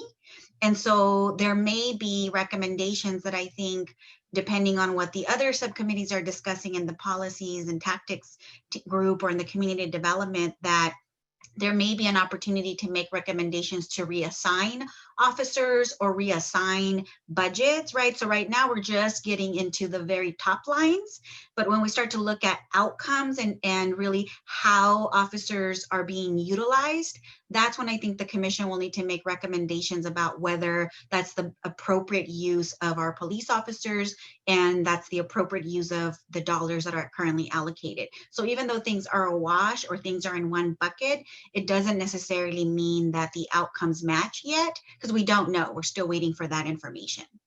And I thank you so much. That was going to be my next point, was there is an opportunity to reassign officers and reprogram money based on budget and based on concerns, where money goes to where, in my opinion, I think the greatest need and concern is to make sure that we reach the ultimate goal. So Sandra, I thank you so much for chiming back in on that. That was exactly my point, is I realize that there is a personnel budget matter that is important. I'm not trying to take money away from anyone, but just the idea of looking at the reassigning to make sure that the proper officers, the proper individuals go to the proper places to make sure that we don't have a hiccup later on. That's all. But I appreciate it, Chairman. Thank you so much for giving me that quick time.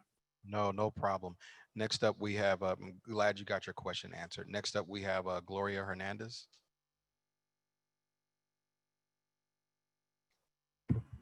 Okay, I have a question. When you talked about that 82 whatever includes the salary and the benefits, including pension, I guess health and whatever other benefits, are you all looking at the union contract to see how there might have to be some changes there in the budget?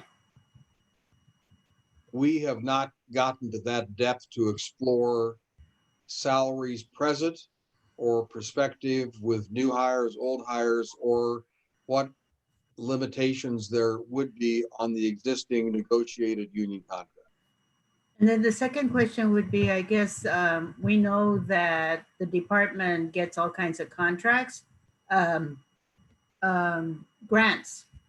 and those grants run out, and then we end up having to eat up and start hiring that person full-time through the city budget. Is that something that the budget committee is also looking at? I can represent to you that that is the discussion specifically that has begun to be discussed regarding the Fresno Unified School District contract, in which there, as I indicated, there was a grant that has expired. Okay. And the question is now, I believe, is going to be, what does the Fresno Unified School Department wish? But in answer to that, there has been no discussion of a one-year grant tags along with it a 20-year job for somebody, to put it harshly. Right, but if there's no public school going on unless they're online, never mind. No, you are right on track with okay. What we've had the beginning of discussions on, and we're blessed by having both a present and a former school board member on our subcommittee. Okay, appreciate it. All right. Let me just double check, guys, make sure I don't have any more hands raised before we move on. Okay. All right. We're going to move on to the Community Development Subcommittee. Committee Chair Aaron Foster, you are up. Okay. Can everybody hear me? Yes. Okay. So we had a couple of meetings in our community, subcommittee, and the majority of our meetings, we were trying to have clarity of what the purpose of our department was, community development, because we had other ideas, but we needed to have you come in on our last meeting and just clarify what it was. So before we get into that, I want to announce who's all on our board. So we have Albina Cruz, Fresno NAACP, Adrian Jones, Fresno Housing Authority, Sabrina Kelly, who's our recorder, Wells Fargo Foundation, Annalisa Perez, State Senate Community College District Board, Michael Reed, Fresno Police Department, Ashley Rojas, Barrios Unidos, Keisha Thomas, Fresno Unified School District Board, and myself, the chair, Faith in the Valley. So we figured out what the purpose of this community is. The purpose of this community was to develop a subcommittee to expand the definition of safety beyond just law enforcement. That includes community investment that support life-affirming programs like parks and other community programs that directly impact public safety. I think I forgot somebody. Brandon James, Resilient Wealth, is part of our committee as well.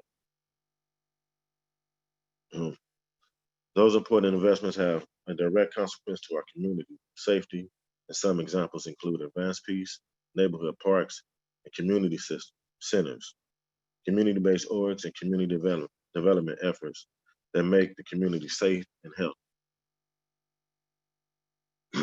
Excuse me. The work of our community is broken down into 3 phases. Phase 1, meet with local community experts and understand gaps in community services and understand community needs and priorities. Phase 2, use the information to finish our project plan and timeline. Phase 3, draft recommendations to present to commissions and city councils. Excuse me. I think I'm coming down with something. Right now we're in phase 1 and taking the opportunity to listen to expert community leaders. We're being thoughtful and inclusive in this process. We have a system in place inviting speakers. Anyone can take a look at the forum we created in a Google Drive under the Community Development Subcommittee. Our plan is to continue to work on the draft language for the project plan this week, possibly having draft ready for the commission within the next week. Our goal with this process is to develop a project plan that includes thoughtful look at existing services so that we can make recommendations for alternative funding options that are scalable, sustainable, and include grassroots organizations and orgs that's connected to a larger system. We are looking at a way to seed and build equity, diversity, and inclusion while supporting key community needs. Thank you for your time, and we will turn back to Oliver and Sandra, unless you have some questions for me right now. All right, Aaron. I'm gonna ask my tech guys here to pull up my window here to just see if I have any questions to ask, or any hands raised rather, from any of the other commissioners. And I'll just wait a few more seconds to see if commissioners develop questions for you. But Aaron, thank you for that that really good report. And I will say that I need to apologize to the commission on your behalf, your committee's behalf, because I realized that I was not entirely clear on what your charge should have been up front. And I came in at your last meeting and tried to do what I could to clear that up. But I just want to say I appreciate you guys giving me the opportunity to clear that up. And I think now that you all are on the right direction. So I wanted to apologize for not being as clear as I should have been with your committee up front. So, Asante? Yeah, I just wanted to elevate that I'm also part of this committee. I know it's a lot of folks, and I know it's easy to miss names, but I think I just wanted to. That was totally on me, Asante. I was moving so fast. I'm in North Carolina, getting ready for a funeral, so my mind is all over the place. So excuse me, forgive me, and you know that you always have great input in our meetings.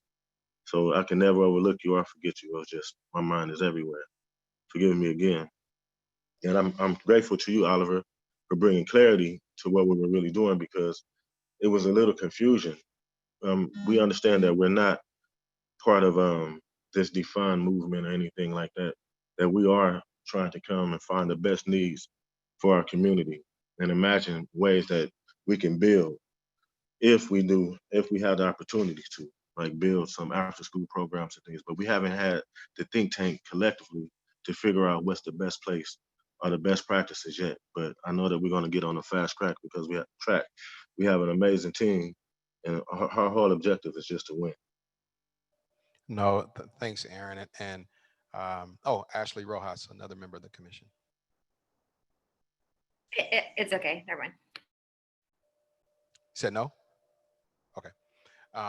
The only thing I wanted to say, and I think this may be a good opportunity to just clarify, even for the listening public, what the idea of this subcommittee is, the Community Development Subcommittee, because it is a little obscure given what the overall charge of this work is that we're doing. But I'll just say this, I'll go back to our first commission meeting and what I heard from, at least a consensus of commissioners is that this commission wanted to at least have the opportunity to redefine what public safety is in our communities. We just wanted to at least not be locked into that public safety only meant law enforcement. We just wanted to be able to look beyond that and see what other types of investments really are go to the heart of what it means to make a community safe. So I developed this idea for the subcommittee, community development, in an effort to really just give what I'm hoping are just creative minds the opportunity to think beyond this, to think, I don't even want this committee, if possible, to talk about police.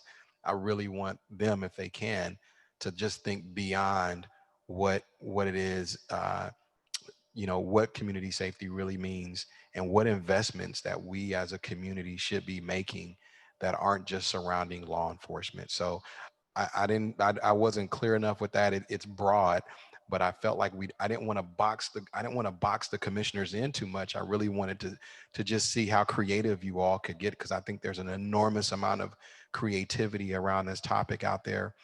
So forgive me for not being as clear as I should have been, and I hope that when I came in and chatted with you all, that it really gave you all the direction you need. So I totally put that on me as the leader of this commission, and I'm excited for the work that you all are going to produce, because I think it could be some of the most exciting, some of the most innovative. So that's my hope for that subcommittee. So thank you all. If you guys could pull up, let me just make sure. Okay, I don't have any hands raised. So with that, thank you, Mr. Chair. Great presentation, and I really, really deeply appreciate the work of this committee. And I'm probably more excited about this committee than I am about any other committee. I really want to see what the recommendations are going to be. Pastor Kreiner. Yes, real quick, Brother Chair. I think because we are now really have become a family of a commission, I think on behalf of, if you don't mind, Brother Chair, on behalf of the entire commission, Aaron, we want to tell you we're praying for you in whatever faith communities we are a part of. We all serve the same God, and we're praying for you, man. We're praying for you and your family, and we pray you get back to California safely. Do not become a North Carolina resident. Get your butt back to California, man. We love you, and we're praying for you, man. Man, thank you. I really appreciate it. Yeah. Pastor, I think the rest of the commission echoes that sentiment for our traveling grace for our brother. All right. So we'll move right along. And our next subcommittee is Police Training, Tactics, and Policy. And we have the distinct honor of having co-chairs. I'm on that subcommittee myself. So we have Scott Bailey and Ron Manning, who co-chair this committee. They have a tough job, but they do a wonderful job of working together to do this committee work. And I will turn it over to you two, Scott and Ron.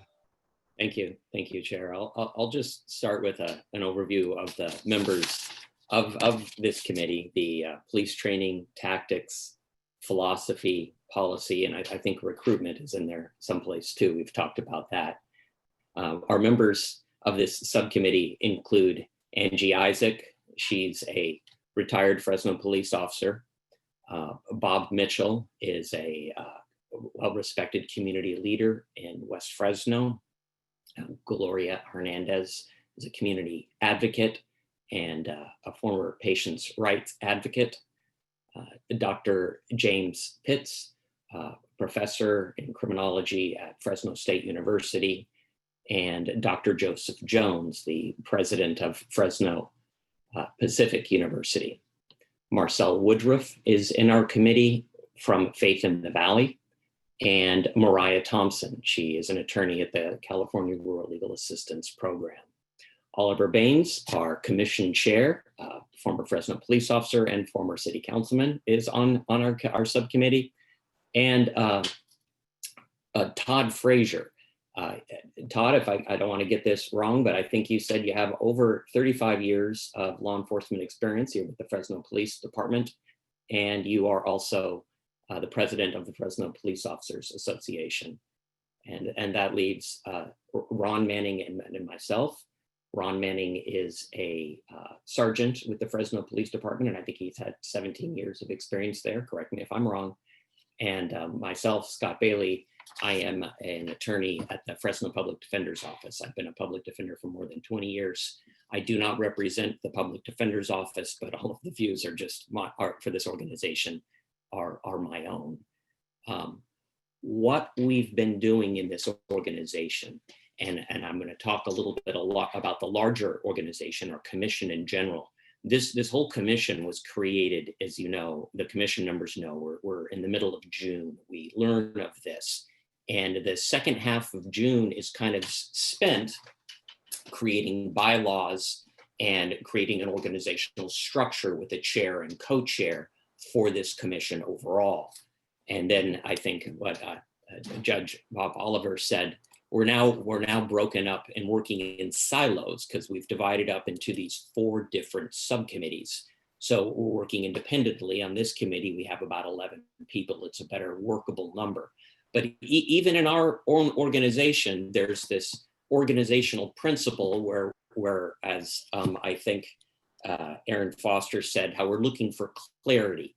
And there's a lot of forming and storming and going on in the creation of our group.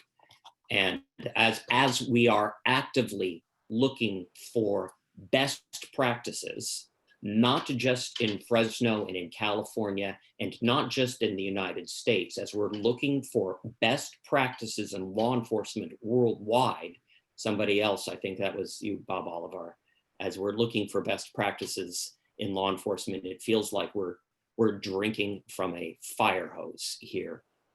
We've had, in the limited time since we've created, our first meeting was a little bit more than 2 weeks ago, where Ron and I were elected co-chairs of this organization. We've had, since that point, I think a total of 4 meetings, a total of 3 or 4 meetings, where we have been talking about so far how police officers need to be reacting to situations involving places where maybe crime really isn't an issue. We've talked about examples of where police officers are responding to problems with juveniles, like 8-year-olds, and problems with mentally elderly people who are kind of feeble, where it's just there's control issues. And where police officers are responding to situations with mentally ill people that aren't necessarily posing a threat, where there are other ways to respond to those calls. And also in our discussion, we're talking about how police officers respond to homelessness issues as well. I think we're gonna have, and this is just an update. There's more of this to come. The more difficult topics we're talking about are use of force guidelines, policies and procedures in the Fresno Police Department manual. We're looking at manuals from other departments, including the Camden manual and other departments' manuals statewide that we can see. This just last Thursday, I think one of the best presentations we've had so far was with Ben Adam Clymer, has talked about this CAHOOTS model that they use. I'm 2 hours into a Zoom meeting, and it just dawned on me what we can do. You heard of the public safety agencies? Yeah, somebody's got me. There we go. Okay, thank you. And so, and I would just and Ron, I don't want to talk over you, Ron, because we're co-chairs. If anytime you want to jump in, you know, I was going to jump in, Scott, but you're doing such a great job. I didn't want to interfere with that because I'm listening to you. You're covering all the bases. But yes, that was pretty accurate in regards to what you said as far as police calls for service that don't really involve criminal activity, at least at the onset. And so by and large, I thought it was pretty interesting that the majority of the public comments, I think we had approximately 26 of our citizens chimed in, and a great majority of them spoke of behavioral health and homelessness. And I think that is where we've spent most of our time as far as trying to figure out a best practice or a solution to remove officers, not entirely, of course, but remove officers from being the first responder on events that do not have a criminal element in them. And it was kind of interesting listening to some of the budget things also, because a lot of the people said something in regards to defunding. I think a better word would probably be reallocating funds to make certain that some of those needs are being met for our citizens. And some other things that I think we need to talk about at some point, because we are tasked with a pretty I mean, I'm not saying that any of the other subcommittees aren't covering some very important details, but we have tactics, we have philosophy and training. It's pretty loaded. But as far as one of the things that I continued to hear was police not being needed, being abolished, so forth and so on. I just had to speak to that because an interesting detail there is what services are going to be provided to no longer need the police. And that is not something that's been shared. So when we're discussing these things as far as budgets are concerned, so forth and so on, maybe perhaps the budget should have an added feature where those monies are allocated to the department to help assist in some of those situations, because other entities are either incapable or simply not there. But in regards to the CAHOOTS model, let me get back to that. I heard you mention the CAHOOTS model. That's just the model that we're looking at. It's one of several, I believe, that we're looking at. Essentially, that is an acronym for crisis assistance, helping out on the streets. Yes, Ben Clymer did do a really good job. We're waiting on some information from Ben Clymer in regards to budget, as far as costs, to see if it's relative to what our expenditures are for our department. And we're also waiting on some information from our crisis intervention team, which is with our Fresno Police Department, CIT. They do a really good job. I think it'll be difficult to replace the CIT, but if it makes sense, I guess that's something that we'll do.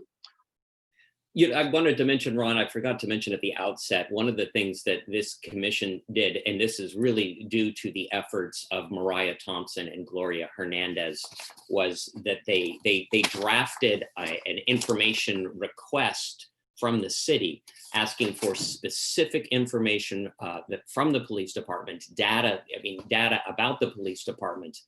That they drafted this on July the 5th, and 5 days later, the city responded, and this information is being provided. And then, as we know, there's this Google Drive with subcommittee folders, and every commission member has access to all of the different data that's being collected. And as you go in there and you start looking around every day, there's more and more stuff in everybody's different directory. This is one of the important things that's been happening. And also, back on the CAHOOTS model, Ben Adam Clymer is a representative of this CAHOOTS organization, and he gave us an excellent presentation last Thursday. I spoke to him again today. Because he's providing additional information. His presentation was geared specifically to Fresno, with numbers making it relevant to our scale. And I mentioned that there were other subcommittees going on out there. And if anybody, he is willing and able to make presentations to other commissions. I think he had about a 30-minute presentation with about 30 minutes in questions. I know you guys are all busy. There's so much stuff to talk about with our short period of time, but it's worth listening to what he has to say if you want to hear from him. He said he'd be willing to present it again. You'll also see once we get it in there, the notes and some of the documentation. His presentation will be in our subdirectory as well, as if you want to look at it. As well. All right. Thanks, guys. Can you pull up and see if I have any hands raised? Okay, I don't think I see any hands raised. The only thing that I will add is that, the chairs are doing a wonderful job. We've had some robust discussions, as mentioned, regarding what are the types of calls that police should respond to. And there seems to be general consensus that we're asking our police officers to do way too much. And be responsible for parts of society that are really beyond the training and their charge and mandate. I think it was referred to as the scope of work earlier. So I just think that we're having the right discussion about, what officers should respond to as a first responder. And I think that's the right conversation. I want to just congratulate our chairs on that, on helping us navigate some of that. And there are a number of models I think that we can look at, which is the other good thing. I think between Mariah and Gloria, given us a lot of information to chew on. You all did a great job with at least getting us an initial model to explore. I think down the road, though, we are looking at some deeper issues regarding, hiring practices, evaluations, and promotions of our officers, which I don't want that. I don't want us to move beyond that. I think that we'll spend some serious time, looking at that. I think it's a worthy discussion as well. We're fastly approaching the use of force conversation, really the comparative model with use of force, what we do in Fresno, and what are the best practices that we see around this country and worldwide as far as use of force models. So I think that we're heading for some exciting conversations, and I'm very, very proud of the work that the subcommittee is doing thus far. So I just wanted to commend the chairs on that, and be excited for the direction that we're going. Thank you, Oliver. I just wanted to mention one other thing that Bob Oliver mentioned as well, as it relates to the members of law enforcement on this subcommittee. And I know they're interested and concerned about public safety and officer safety, but Todd Frazier as well we've been willing to engage in this conversation of the police department pulling back from cases responses that do not involve crime.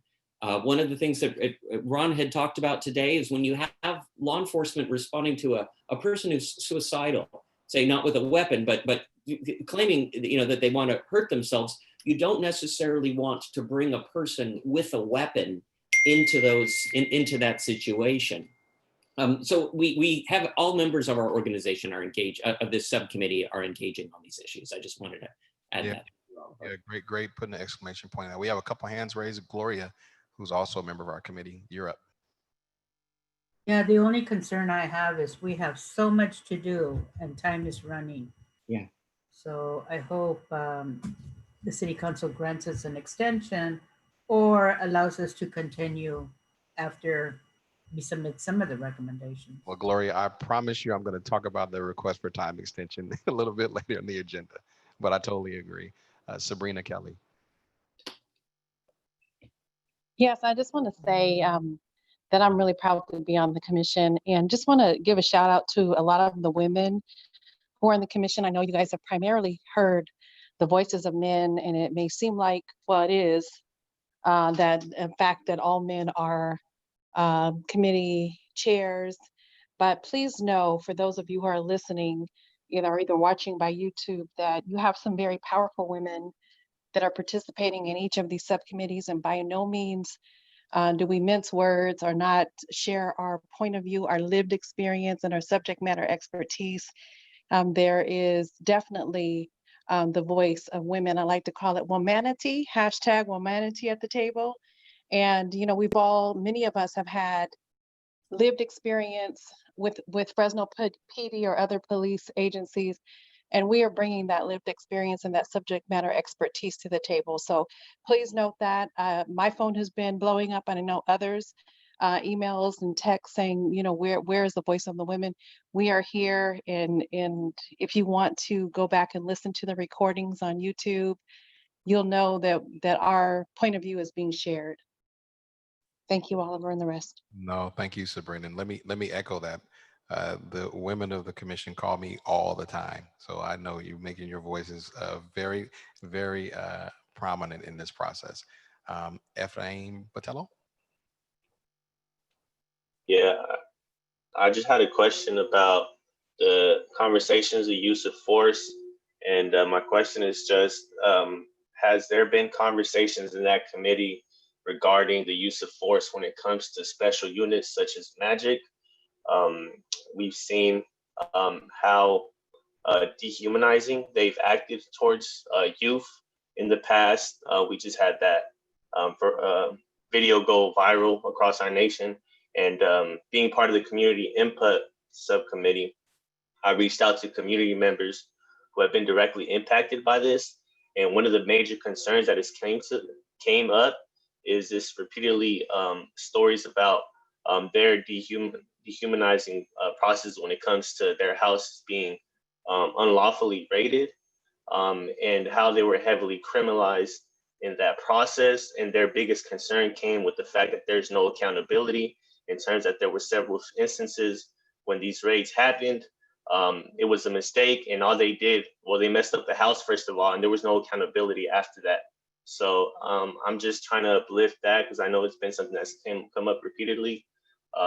When we're talking about use of force, is looking at special units like Magic and make sure that they're held accountable and liable for their actions and the trauma, not only in that very instance, but the traumatic experiences that now those young people or whoever was part of that have to deal with as they continue with life.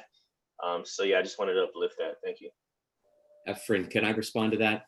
Efren, on that issue, I have to give credit to Gloria Hernandez again and Mariah Thompson. When I'm talking about this request for discovery, is this lawyer request for documents and data. On their first page of this document is asking for data and information about Magic. And I hope we get it, because I hear your concerns. I share them. I hear what you're saying. All right. Any other questions on the commissioners have for this subcommittee? All right, I don't see any hands. So thank you, co-chairs. Great job, great. You guys are leading us through this process, and I truly appreciate you and the work that you all are doing. It's not easy, but I appreciate you all.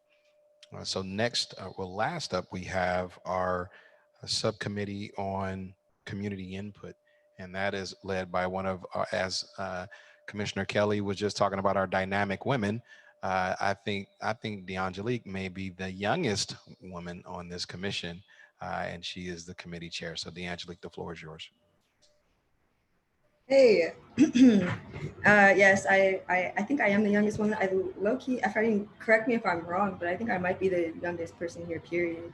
But my name is DeAngelique Jackson. I am the chair for the subcommittee on community input.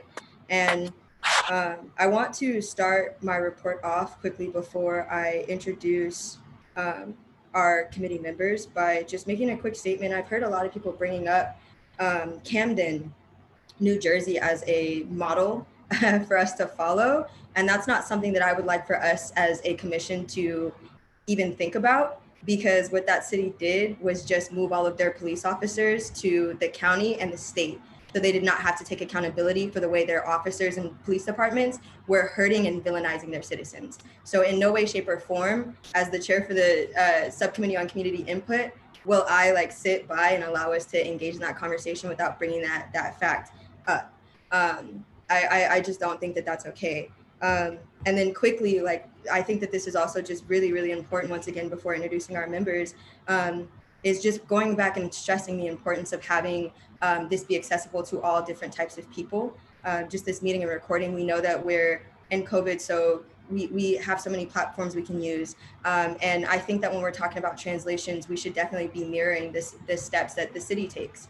And on the city's website, they provide translations for almost everything in Spanish, Punjabi, Hmong, Lao, Chinese, Vietnamese, Korean, Khmer, Tagalog, and then for those not mentioned that are reflective and representative of my populations of the Black and African American community, I also think we should be looking into translations, which the city doesn't offer, which I also recommend the city look into, translations in Swahili, Igbo, Zulu, and Arabic. And I think we should also be looking into how we can get translations in ASL for those who are hard of hearing, as well as translations in Braille or other forms for those who are visually impaired. If we are talking about completely being reflective of this community and making sure that everybody has access to that information, then all of those things, and I'm sure more, should be taken into account. And there's no reason that it shouldn't. So with that, I'll move forward with introducing the members who serve along my committee, on my committee alongside me. So first, I'd like to introduce Mrs. Gail Gaston, who who's very, very actively involved within our community in the moment. And Gail, correct me if I'm wrong, she's sitting on the Reverend Martin Luther King Jr. Unity Commission as the co-chair.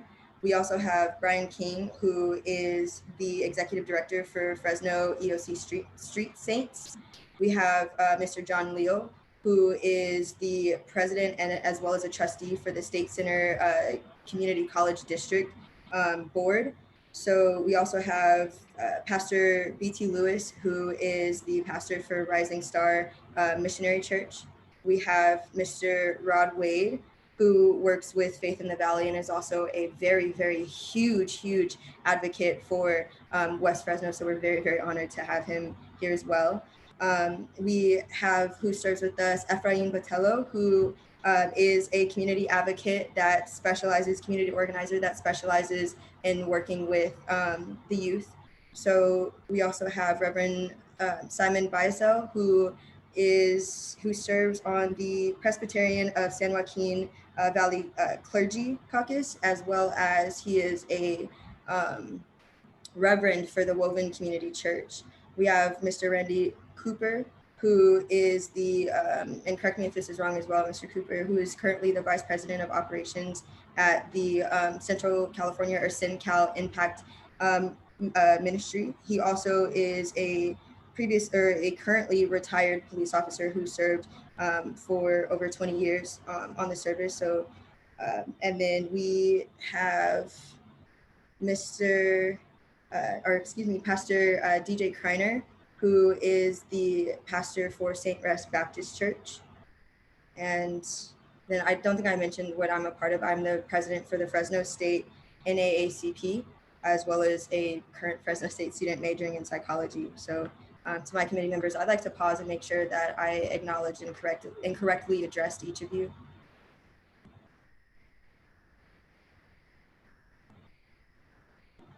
Yeah. I was also the park director for the city of Fresno for 6 years. And park director.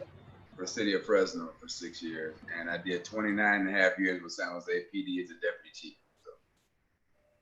Thank you so much for that clarification. I really appreciate it, sir. Yes, okay. So then moving forward, I feel like my report genuinely is this entire meeting as overseeing community input, which is why I actually asked the chair, Mr. Oliver Baines, if I could go last, because it was important for me to hear what all of the other committees had presented and what you all have been looking into, as well as to make sure that I could hear all of the public comment that would be offered throughout all of this. So I think, just for starters, what I gathered from the public comment that was presented today is that we absolutely do need to make sure that we're including translations for all of the different populations who exist within the city. We should really be looking to see if we have any people who are family members or just community or close community ties to those who have been victims of police violence. I'm not sure, as the community member stated, if we do have that represented here, and if so, it should be explicitly stated if they're comfortable with it, excuse me. I also got that a lot of the community members who came here today are very, very serious about defunding the police department and reallocating that funding towards different causes. We also had a lot of people who said that safety is the #1 priority. So we as a commission have a very, very challenging job on looking at how we are going to deconstruct something that has hurt so many people while still making sure that we have support for our community members as they are here. The other thing that I noted is definitely that narrowing the scope of work, which Chairman, you also noted is definitely important for us to be looking at, to making sure that our police officers, if they should still exist in their positions or as an entity, are not overwhelmed, because they are human beings at the end of the day, as well as making sure that if they do still exist at the end of this, that they are being evaluated regularly by forensic psychologists. That's very, very important. And Fresno State has an amazing forensic psychology staff there. So I would recommend looking into that if you all would like. So then in terms of just the other things that we have been talking about with our commission, the community input subcommittee, our focus is to gauge community needs, wants, to interact with community to see what it is they would like to see out of this, what it is they want their police department, if it exists, what they want it to look like. So from there, we have a 3-phase approach to this. We are currently in beginning the first phase of data collection, which we plan to do until the end of July. I'm trying to get my actual date up. Sorry, give me just 1 second. So we're looking to do, excuse me, at the end of July, we're looking to do data research from the end of July until, why am I blanking on my brain right now? So From the end of July, September.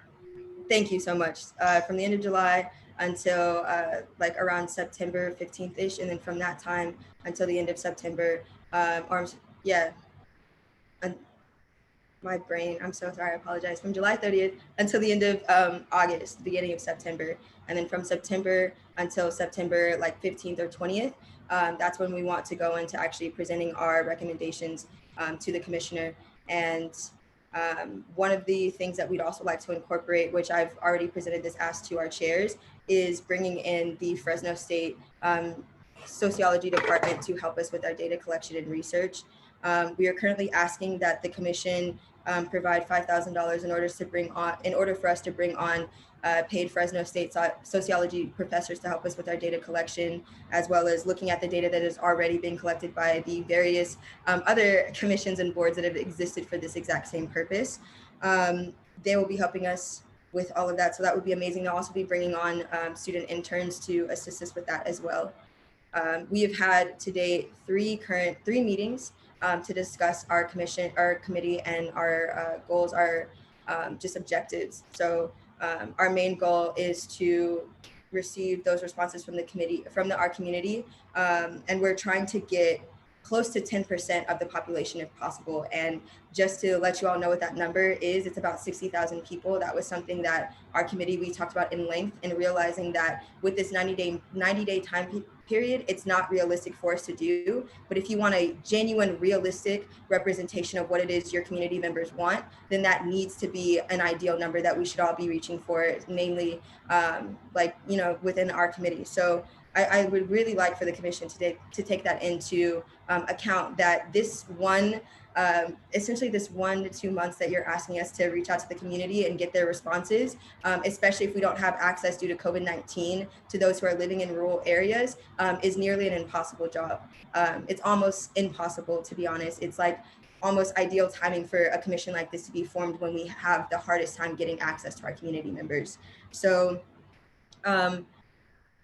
with that, I just would really like to echo the sentiments of the community members who spoke before me, and that during public comment, that we really do need to value the concerns and the suggestions brought forth by those who are taking the time to be present in these meetings here today, and not necessarily just mocking it off as being a vocal small majority or small minority of those who are a part of our community. If these are the people who are taking the time to come here and tell you that they've been a victim of these systems or of any other systems that exist within the city or within the entire country, then those are the citizens we should be listening to and taking the time to pay attention to. And if we can't get access to those who literally do not have the ability to be here with us on Zoom today, then we need to be doing everything we can to make sure we're getting their responses. So with that, I'd once again just like to really emphasize that the commission should really be looking to extend this time that we're doing this research, especially given that at the end of September, a reanalyzation of the budget will take place. I believe that from there we can continue to move forward in looking at what can continue to go on. I think September should only be a starting point. The end of September should only be a starting point.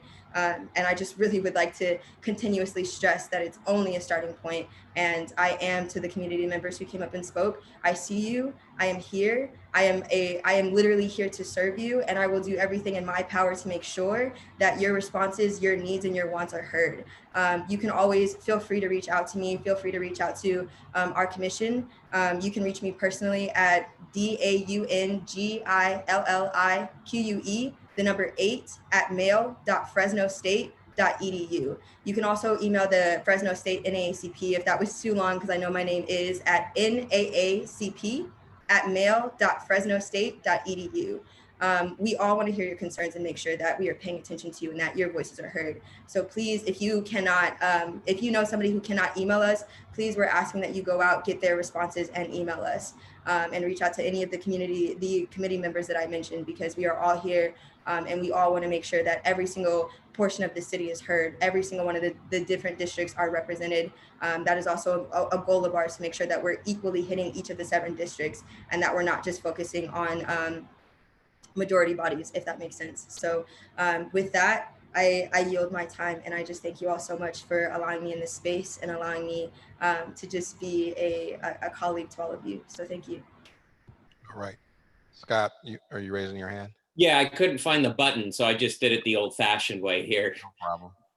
DeAngelique, thank you for your detailed presentation. I was curious, when you said that you requested from the city for like an expense authorization for academic support from Fresno State and help you with data gathering, has the city responded to that? Have you had luck with that? What's the status of that? Can you share?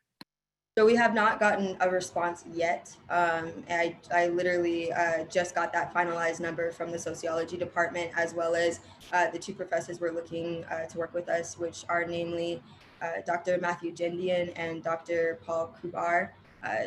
Dr. Randall, who oversees the sociology department, has agreed the entire sociology department is there to support and work with us. But I just got that number today and just submitted it to our chairs. So we'll be waiting back to hear about that portion. But the professors themselves are already here and willing to work with us.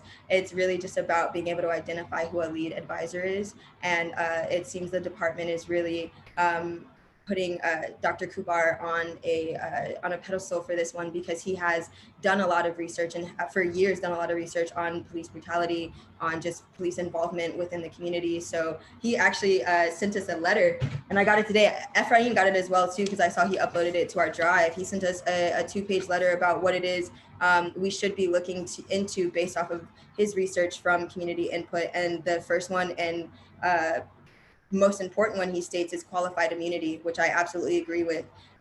Qualified immunity is something that's definitely damaging to everybody that does not serve in the police department. And yeah, so we're very excited for this partnership, because we know that data is coming in unbiased. And like we said, it has years of backed research. I'd like to say, and thank you again, Mr. Bailey, for bringing this up, because one of the other concerns that was brought to me from a community member is that a lot of the research collected from the city regarding police reform, as well as other issues, is that they're only pulling citizens who pay water bills, which Fresno, being one of the second poorest city in our entire country, we know that if you are renting an apartment, for the most part, you're not paying your water bill, which means there's a large percentage of our population who is not represented in a lot of the data that the city of Fresno is putting out. So that's another reason why we wanted to make the explicit choice of contracting through a outside entity.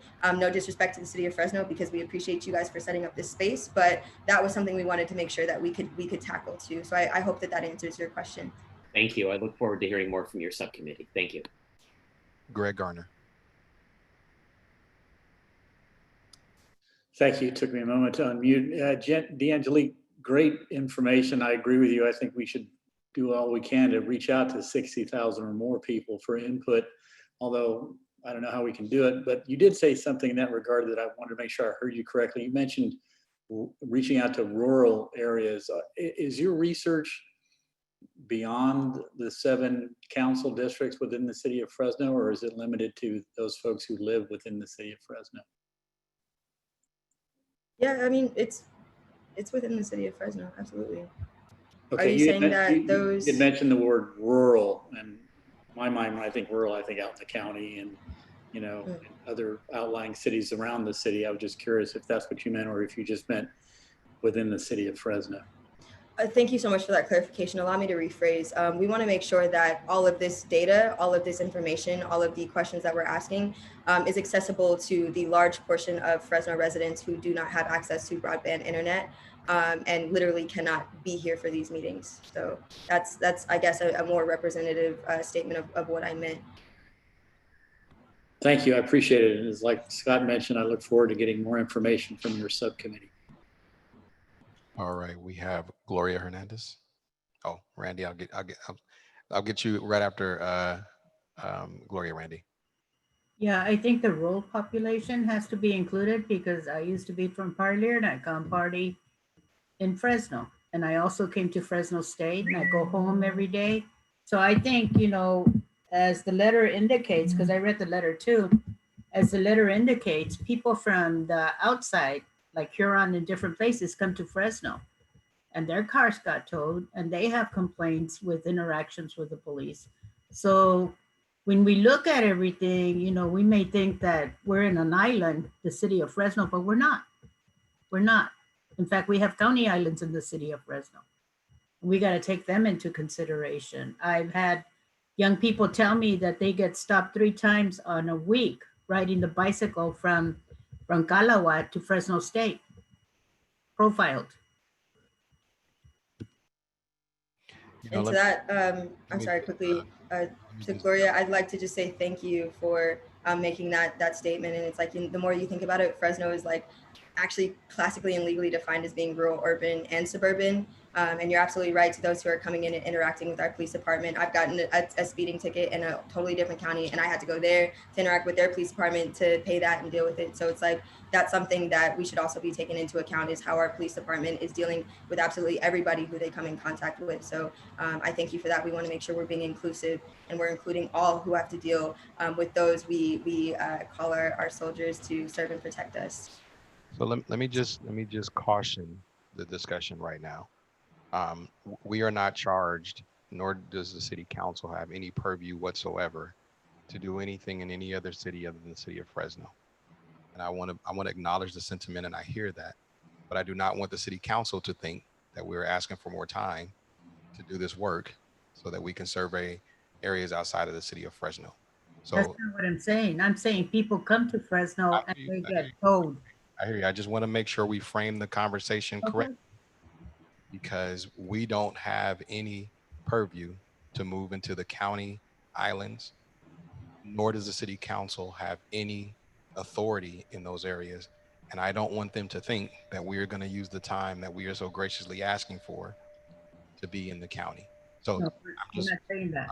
I'm just framing. I just want us to be cautious about how we talk about it. So Randy. Chairman, thank you so much for that, Chairman.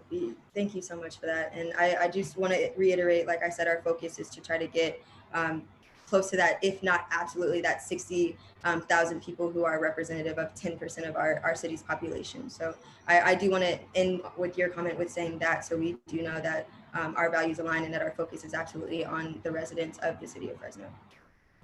I just want to state that there's many areas of Northwest Fresno that are still somewhat rural. We work with all the schools in Central, and those kids have concerns, and some aspects over there are still rural. So that's why we had to say, she said rural. So thank you. Perfect. Thank you. Simon Biasil.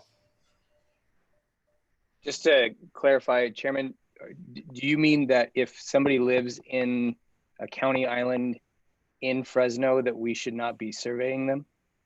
No, I want to be really clear on what we're communicating to the public and to the council.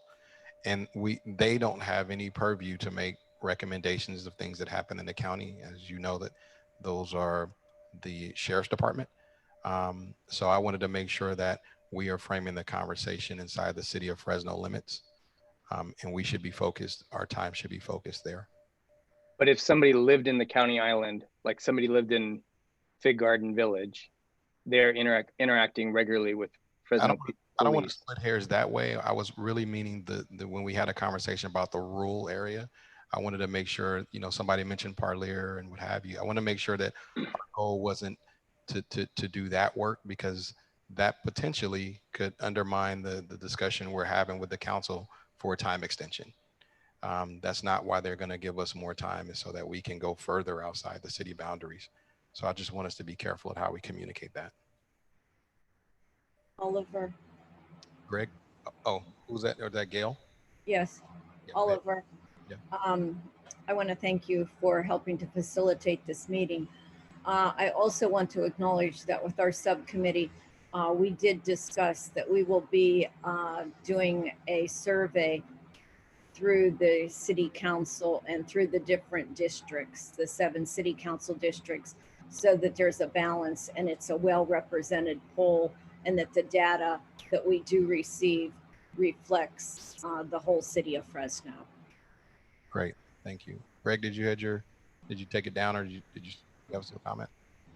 Thank you, Oliver. I took it down because it was already mentioned. I think obviously the city of Fresno has a sphere of influence that includes county islands and borders. And I think obviously if we're doing research, if we if we're within that sphere of influence, whether it's a county island or not, and we're doing well, you know, I think we'd be remiss if we started straying into different areas 10, 15 miles away from the city, although they're still in Fresno County. And I think Gail just addressed that. And, you know, I'm sure they're not looking to negate anybody's opinion who lives across the street in a county island, but we do have to be careful about what our focus is, since the people that we're going to be making recommendations to are the Fresno City Council, and their purview, as you mentioned, is only within the city limits. So, yeah. So if they were going to do a survey, let's say in front of the Department of Social Services, people have to drive to Fresno to get service. And people utilize Fresno services, the court system, you name the system, they're all here in Fresno. And they would not be asked questions like, what's your interaction? You're just focusing on people that live in the city of Fresno.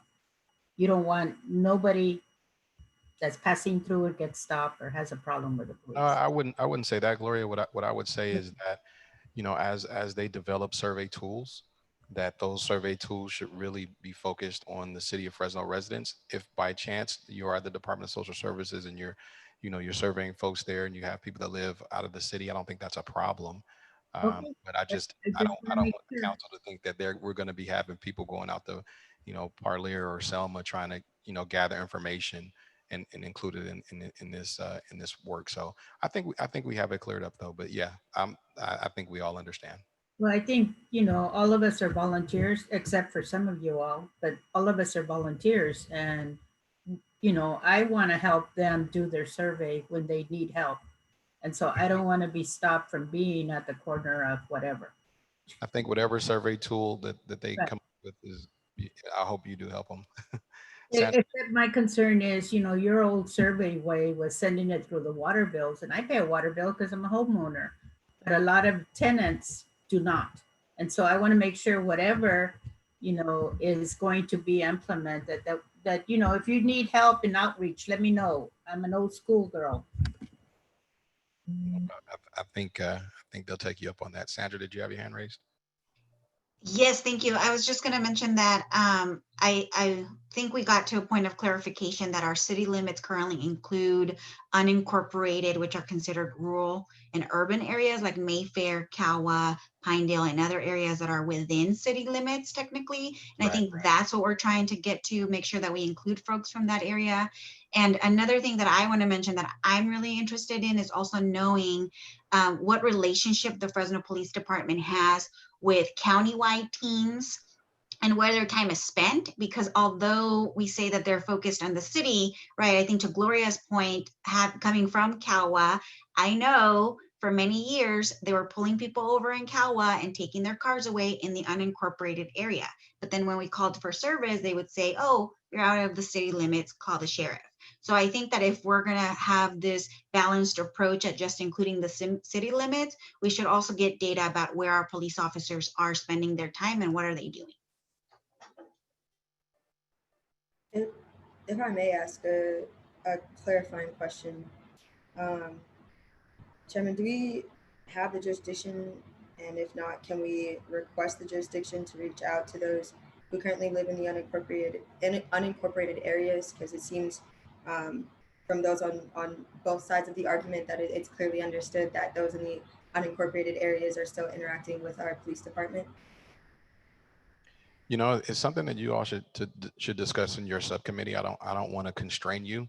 I've raised what I thought are things that you guys should discuss in your subcommittee. But listen, if you guys can articulate enough of a reason as a, you know, why you think you should do that, we can certainly see where that goes. But I do, you know, and further down in the agenda, you see that I'm going to give you all an update on our time extension request.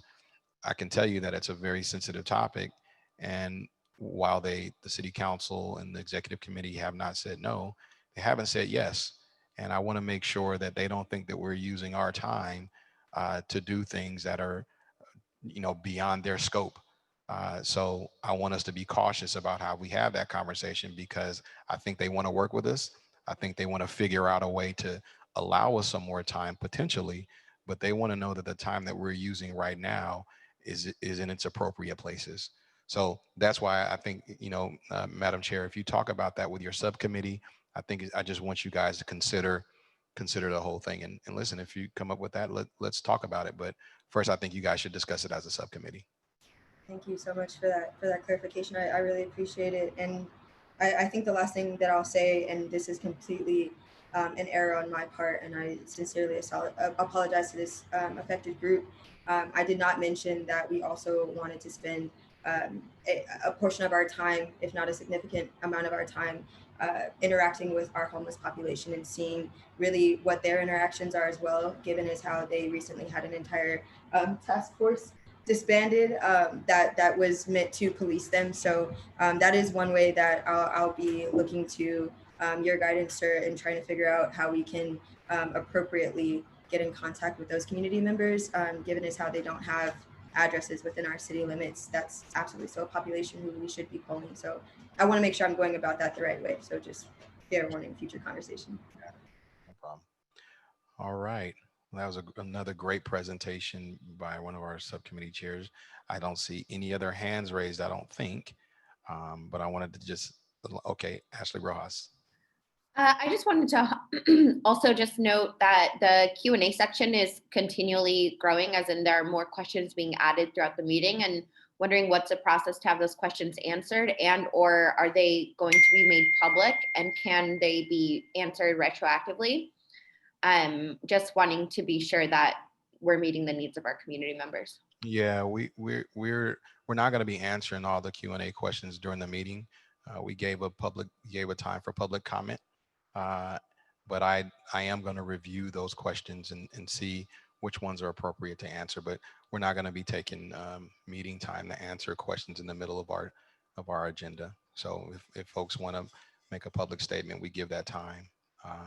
And a number of people make comments. All right, it looks like we are out of questions for our subcommittees, and I just wanted to tell all the subcommittee chairs, fantastic job, fantastic presentations.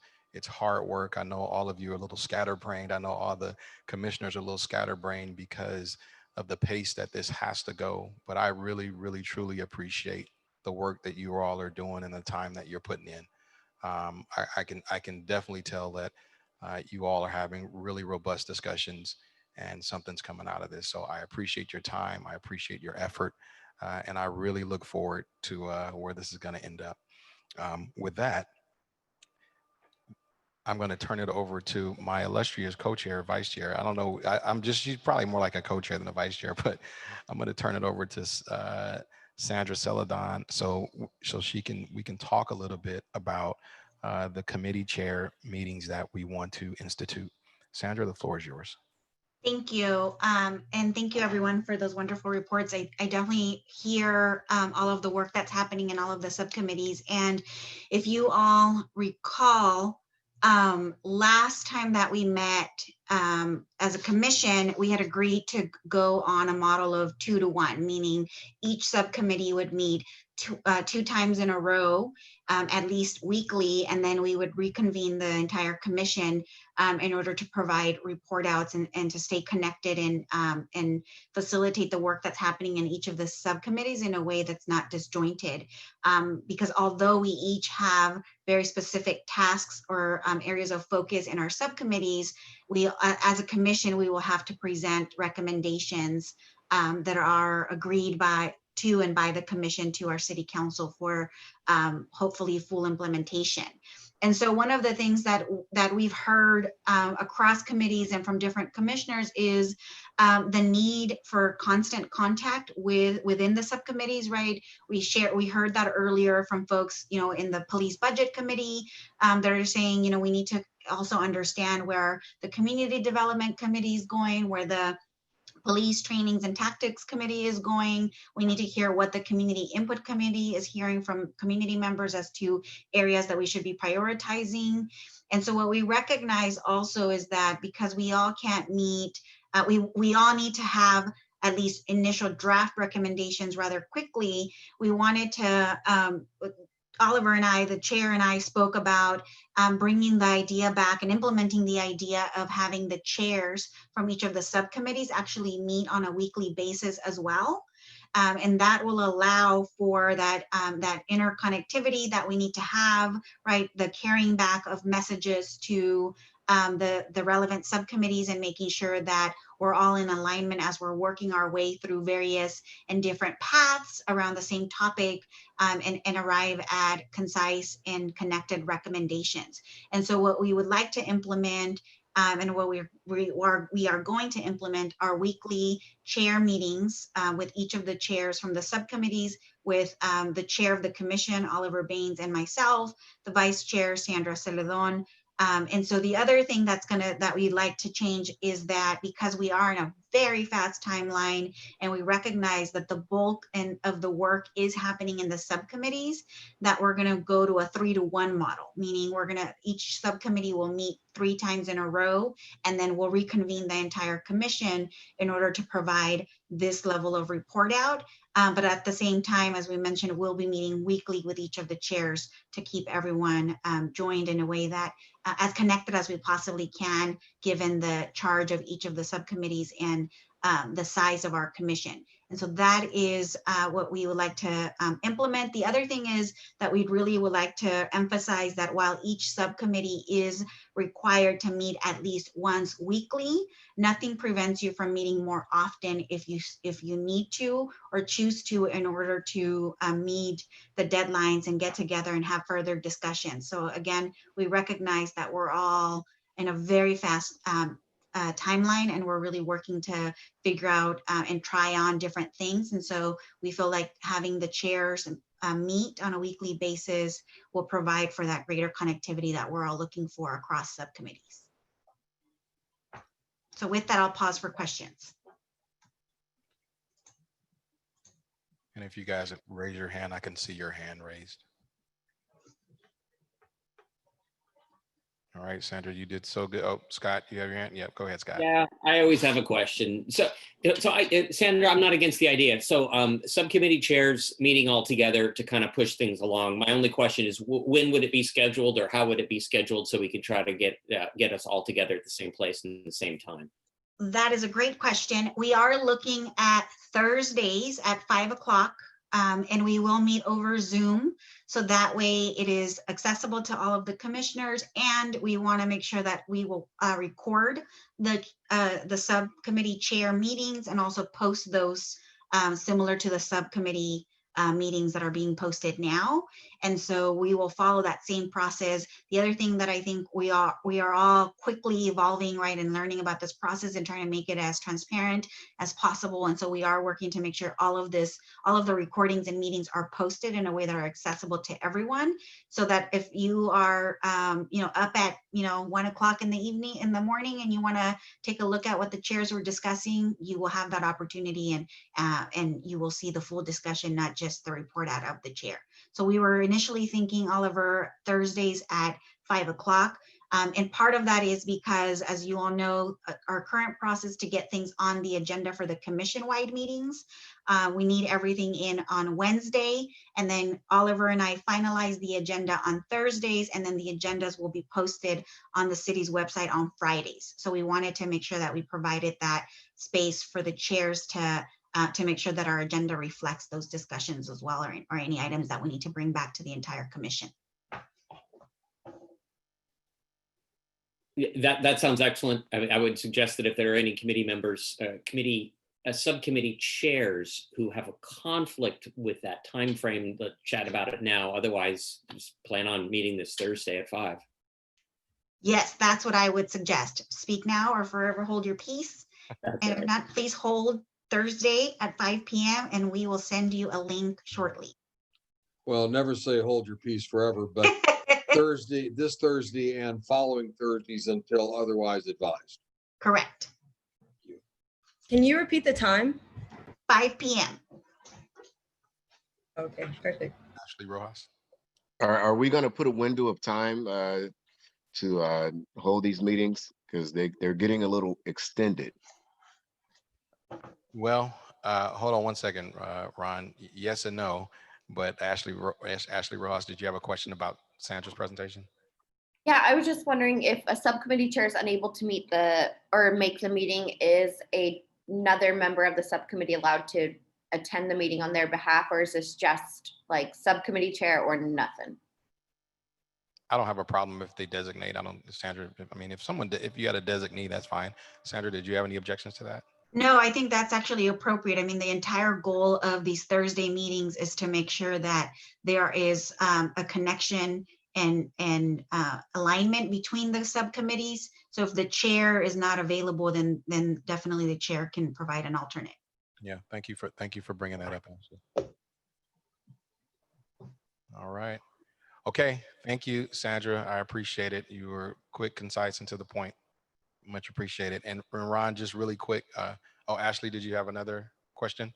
Sorry, yeah, Oliver, not to keep pressing this, but just the Q&A, are those questions, so you said you're going to look through them and see what's to be answered, but my question is, if this meeting's subject to the Brown Act, are those not public questions? You know, I don't know. To be honest with you, Ashley, it's really not common in a meeting for people to ask questions during the meeting and just kind of randomly. So this is kind of a new space altogether. We give people the opportunity for public comment, you know, in board of trustees meetings or council meetings or what have you. You know, a member of the public can't just go down and answer, you know, hand somebody a card to ask a question on a, you know, immediately unless something is agendized and they're going to vote on it or what have you. So I'm kind of trying to. I understand that is why I'm asking, because I know that folks are going to ask me. I'm explaining what I'm trying to figure it out. I don't know yet. So what I did tell you I was going to do is I'm going to take a look at them, and yeah, I'm going to answer the questions to the best of our ability. Whether or not they're subject to the Brown Act, I don't know, and I have to get legal. You know, really got to ask the city attorney, but we are going to do our best to respond to folks. But I don't want people that are watching the meeting thinking that they can just ask questions randomly in the middle of a meeting while we're going through our agenda items after they've already had the time for public comment. Yeah, I understand that, and then wondering if that's a feature we should probably turn off. Maybe we can explore that. We can explore turning it off. All right. All righty. So moving on to our next item, I wanted to give the commission an update for the request for time extension, and I think I kind of did when we were talking with the community input subcommittee. So Sandra and I have made a request, and apparently some of you all have too, to the executive committee of the city council about a time extension. And like I mentioned earlier, while they have not said no, which I think is great, they have serious concerns about a time extension and how long it would be and what we would use it for. What has been made very clear to me is they want to see that we are making progress and that we are taking this work seriously, and then they're going to evaluate that. So what I have been told is within the next 2 weeks, they will let us know that if our time extension has been granted. However, I can tell you that the executive committee is open to the idea, but they do want to evaluate the work that we're doing. So I think that there is a possibility that we will get a time extension. I'm going to keep my fingers crossed, but we all need to continue. The executive committee was very candid with me and telling me that we needed to continue to work hard as if there was not going to be a time extension. So I think we have an opportunity. I think that if we continue to do the work like we want, we potentially could see some sort of extension on behalf of the executive committee recommending to the city council, and then the full council taking it up. So by our next meeting, general commission meeting, I will the answer to that question you will have, and we will, we'll go from there. Sandra? Yes, thank you, Oliver. I just wanted to mention that, yes, while we are actively pursuing an extension, we are still operating under the assumption that we have to produce in the next, oh God, what is it now, 60 days? And so under that direction, what the next full commission meeting will be August 24th, which means that each subcommittee will need to have at least an initial draft recommendations submitted to Oliver and I by the 19th. August 19th will be the deadline so that we can post your recommendations on the agenda and be able to discuss them at our next full commission meeting. And so that is the impeding deadline as you all head back into your subcommittee meetings. And one thing I wanted to add to that before committee chairs start getting nervous is Sandra and I had a lot of conversation about this, and what we were really looking for are your kind of top line recommendations. We fully understand that there are going to be some recommendations that are still yet to come, and so and a lot of these recommendations may require some work. We are hoping though that there may be some kind of just baseline top line stuff that committees feel comfortable sharing, so we can start getting a sense of where things are going. And we felt strong that if we didn't give you all a deadline, it would stay open and random. So we're going to move toward that, but I don't want you to get nervous. We understand there's more work to be done, but we want to make sure we have enough time to begin to discuss the recommendations. And we are going to continue to ask for more time. And should we get a time extension, that date could potentially change. All right. Moving right along to our last agenda item. And really, this is a time where, and I know the time is late, as Ron already mentioned, and Ron, I promised I would give you an answer to that. There's no time limit on the meeting. It's a public meeting. We do the best we can, to keep it within a certain framework. But as you can see, the public commented for an hour. So we had to receive that public comment. We still have the business of the committee to do. Yeah, that's understood. I was just more or less speaking in reference to our next meeting because I'm actually scheduled to be at work on that day. And so if I have an idea of how long, and then I can actually prepare for it, but that's okay. We'll make it happen. Yeah, I wish I could tell you that we'd all be done in 2 hours, but I don't know for sure if that will happen every time. But I left this item 7 on the agenda, announcements for questions from commission or comments from commissioners, just as a way. I know that, there may be topics on the agenda that we didn't get a chance to discuss. If there is a comment or a concern that you have not made, that you may wanted to raise at this part of the meeting, I wanted to be able to receive that, and just give you all an opportunity to maybe mention something that was on your mind. If not, we're okay with that. You don't have to say anything, but we want to give you the chance. Gloria? Yeah, I got texts by some friends of mine. One question is, will the commission publicize how to send input to the community input subcommittee? The community input subcommittee, I think that D'Angelique gave her email and what have you on how to receive input to them. So I think that the community input subcommittee will be handling those requests. Okay, then the second, obviously it's a very concern because I got 3 texts on they want interpreters, so make sure it happens next time. Yeah, we've discussed that at great detail in this meeting. Letting you know. Aaron Foster? I wanted to, one of the people that called in asked if anybody on the committee lost their loved one to the Fresno PD, and I wanted to say yes. And that's one of the reasons that I was honored to be on this committee, because my cousin Aaron Foster was killed, was shot by Fresno PD. I wanted to mention it earlier, but I didn't think that it was the space for it. So now that I know that the community is still here, yes, as people on this committee that have lost loved ones to the hands of police. Thank you. Thank you, Aaron. Sorry for your loss, man. Likewise. Ray Eddie? Yeah, just real quick. I wanted to go back. You've already mentioned this, but it was kind of on my heart. And I know that we're talking about a time extension from day one. I'm probably like everybody else in the group, felt that this body of work needed more time. But what I don't want to get ahead of is, and I know I heard you just say you made the request for time and let us know in 2 weeks, but we're asking for time, but we're still waiting on answers. And I know our window is tight. And as we get information in, it is actually going to better inform us on what specifically we need time for.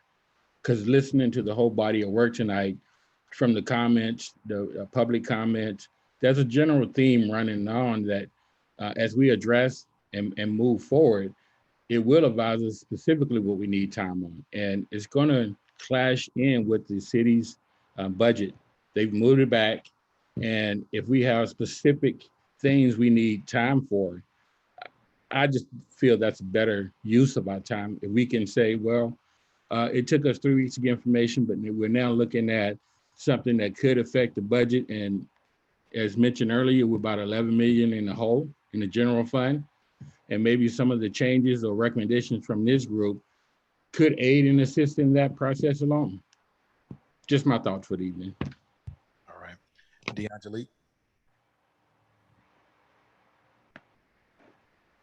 Hi, thank you for allowing me to speak. I know I raised my hand last minute.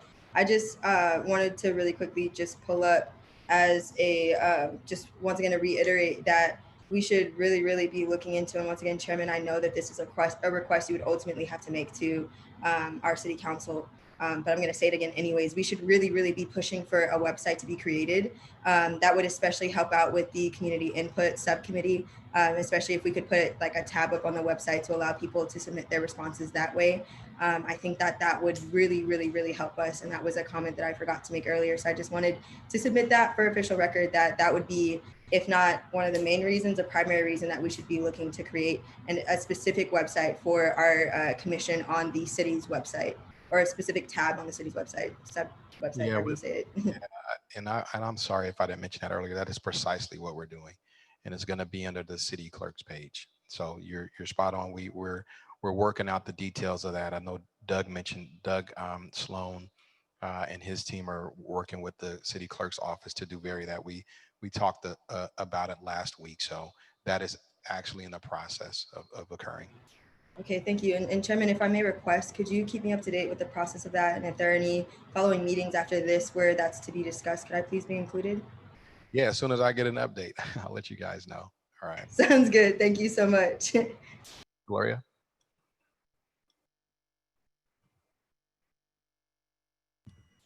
Even a generic email for the input committee would be good for now. But Lisa had her hand up.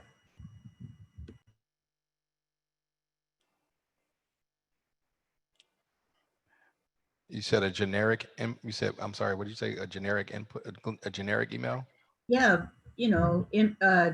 CPR input at Gmail or whatever. Well, just so that people could send something in meanwhile, because people were asking. Sure. And Luisa also had her hand up. Oh, I'm sorry, I didn't see it. Luisa? I'm sorry, I missed your hand.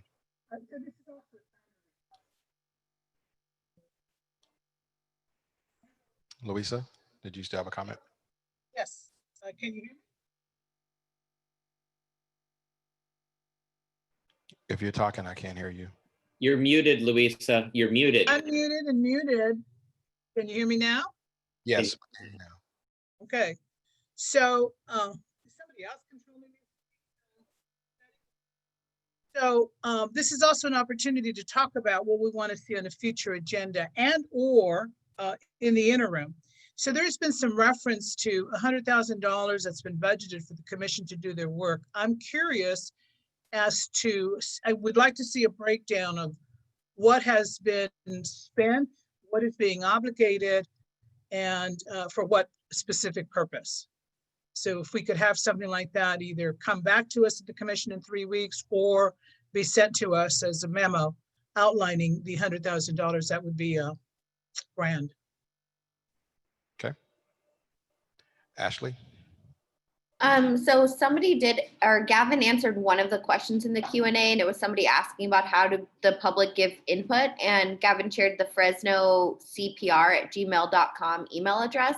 So I'm taking that to mean that that email address can be used for the community to communicate to the commission.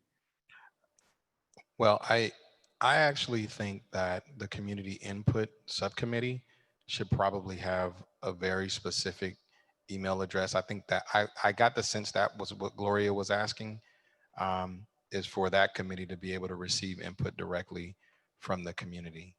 If I understood that correctly, Gloria. Okay. I think I just want to add that my concerns are that with the question and answer portion of this is like, if you're just saying that you're going to sort of go through it and decide like what get answered or not. I'm just saying, I think like it should all be made public, and you can answer whatever you want, but it all should be made public. Yeah, I think we've talked about that in some detail, Ashley. I would just also like to say, since we're talking about the community input subcommittee, if that email, if it could also be a .gov email, like through the city, would be really, really cool, just for protection and all of that stuff. I don't know how quick that would happen with the city. I think that I think your subcommittee might work quicker than the city in that case, but I'll let you guys decide that as a subcommittee. But I understood what Gloria was asking for how the community can directly, and I told them, I reminded them that you gave your email address, but I don't know if you want all of them coming to you. But I think what Gloria was saying is how they get them in. So, anyhow, it's running late. It is, we've covered a lot tonight. I want to thank you for everyone Sabrina, you are the last. All right. I'm the last one and I'll make it quick. Just a recommendation based on what I've been hearing is I'm wondering if it'd be better for us in the community if we hold off next time for community input until after each subcommittee has been able to report out. Because I think once the subcommittees report out may answer a lot of the questions, but also give the community enough time to be responsive to the work we're doing.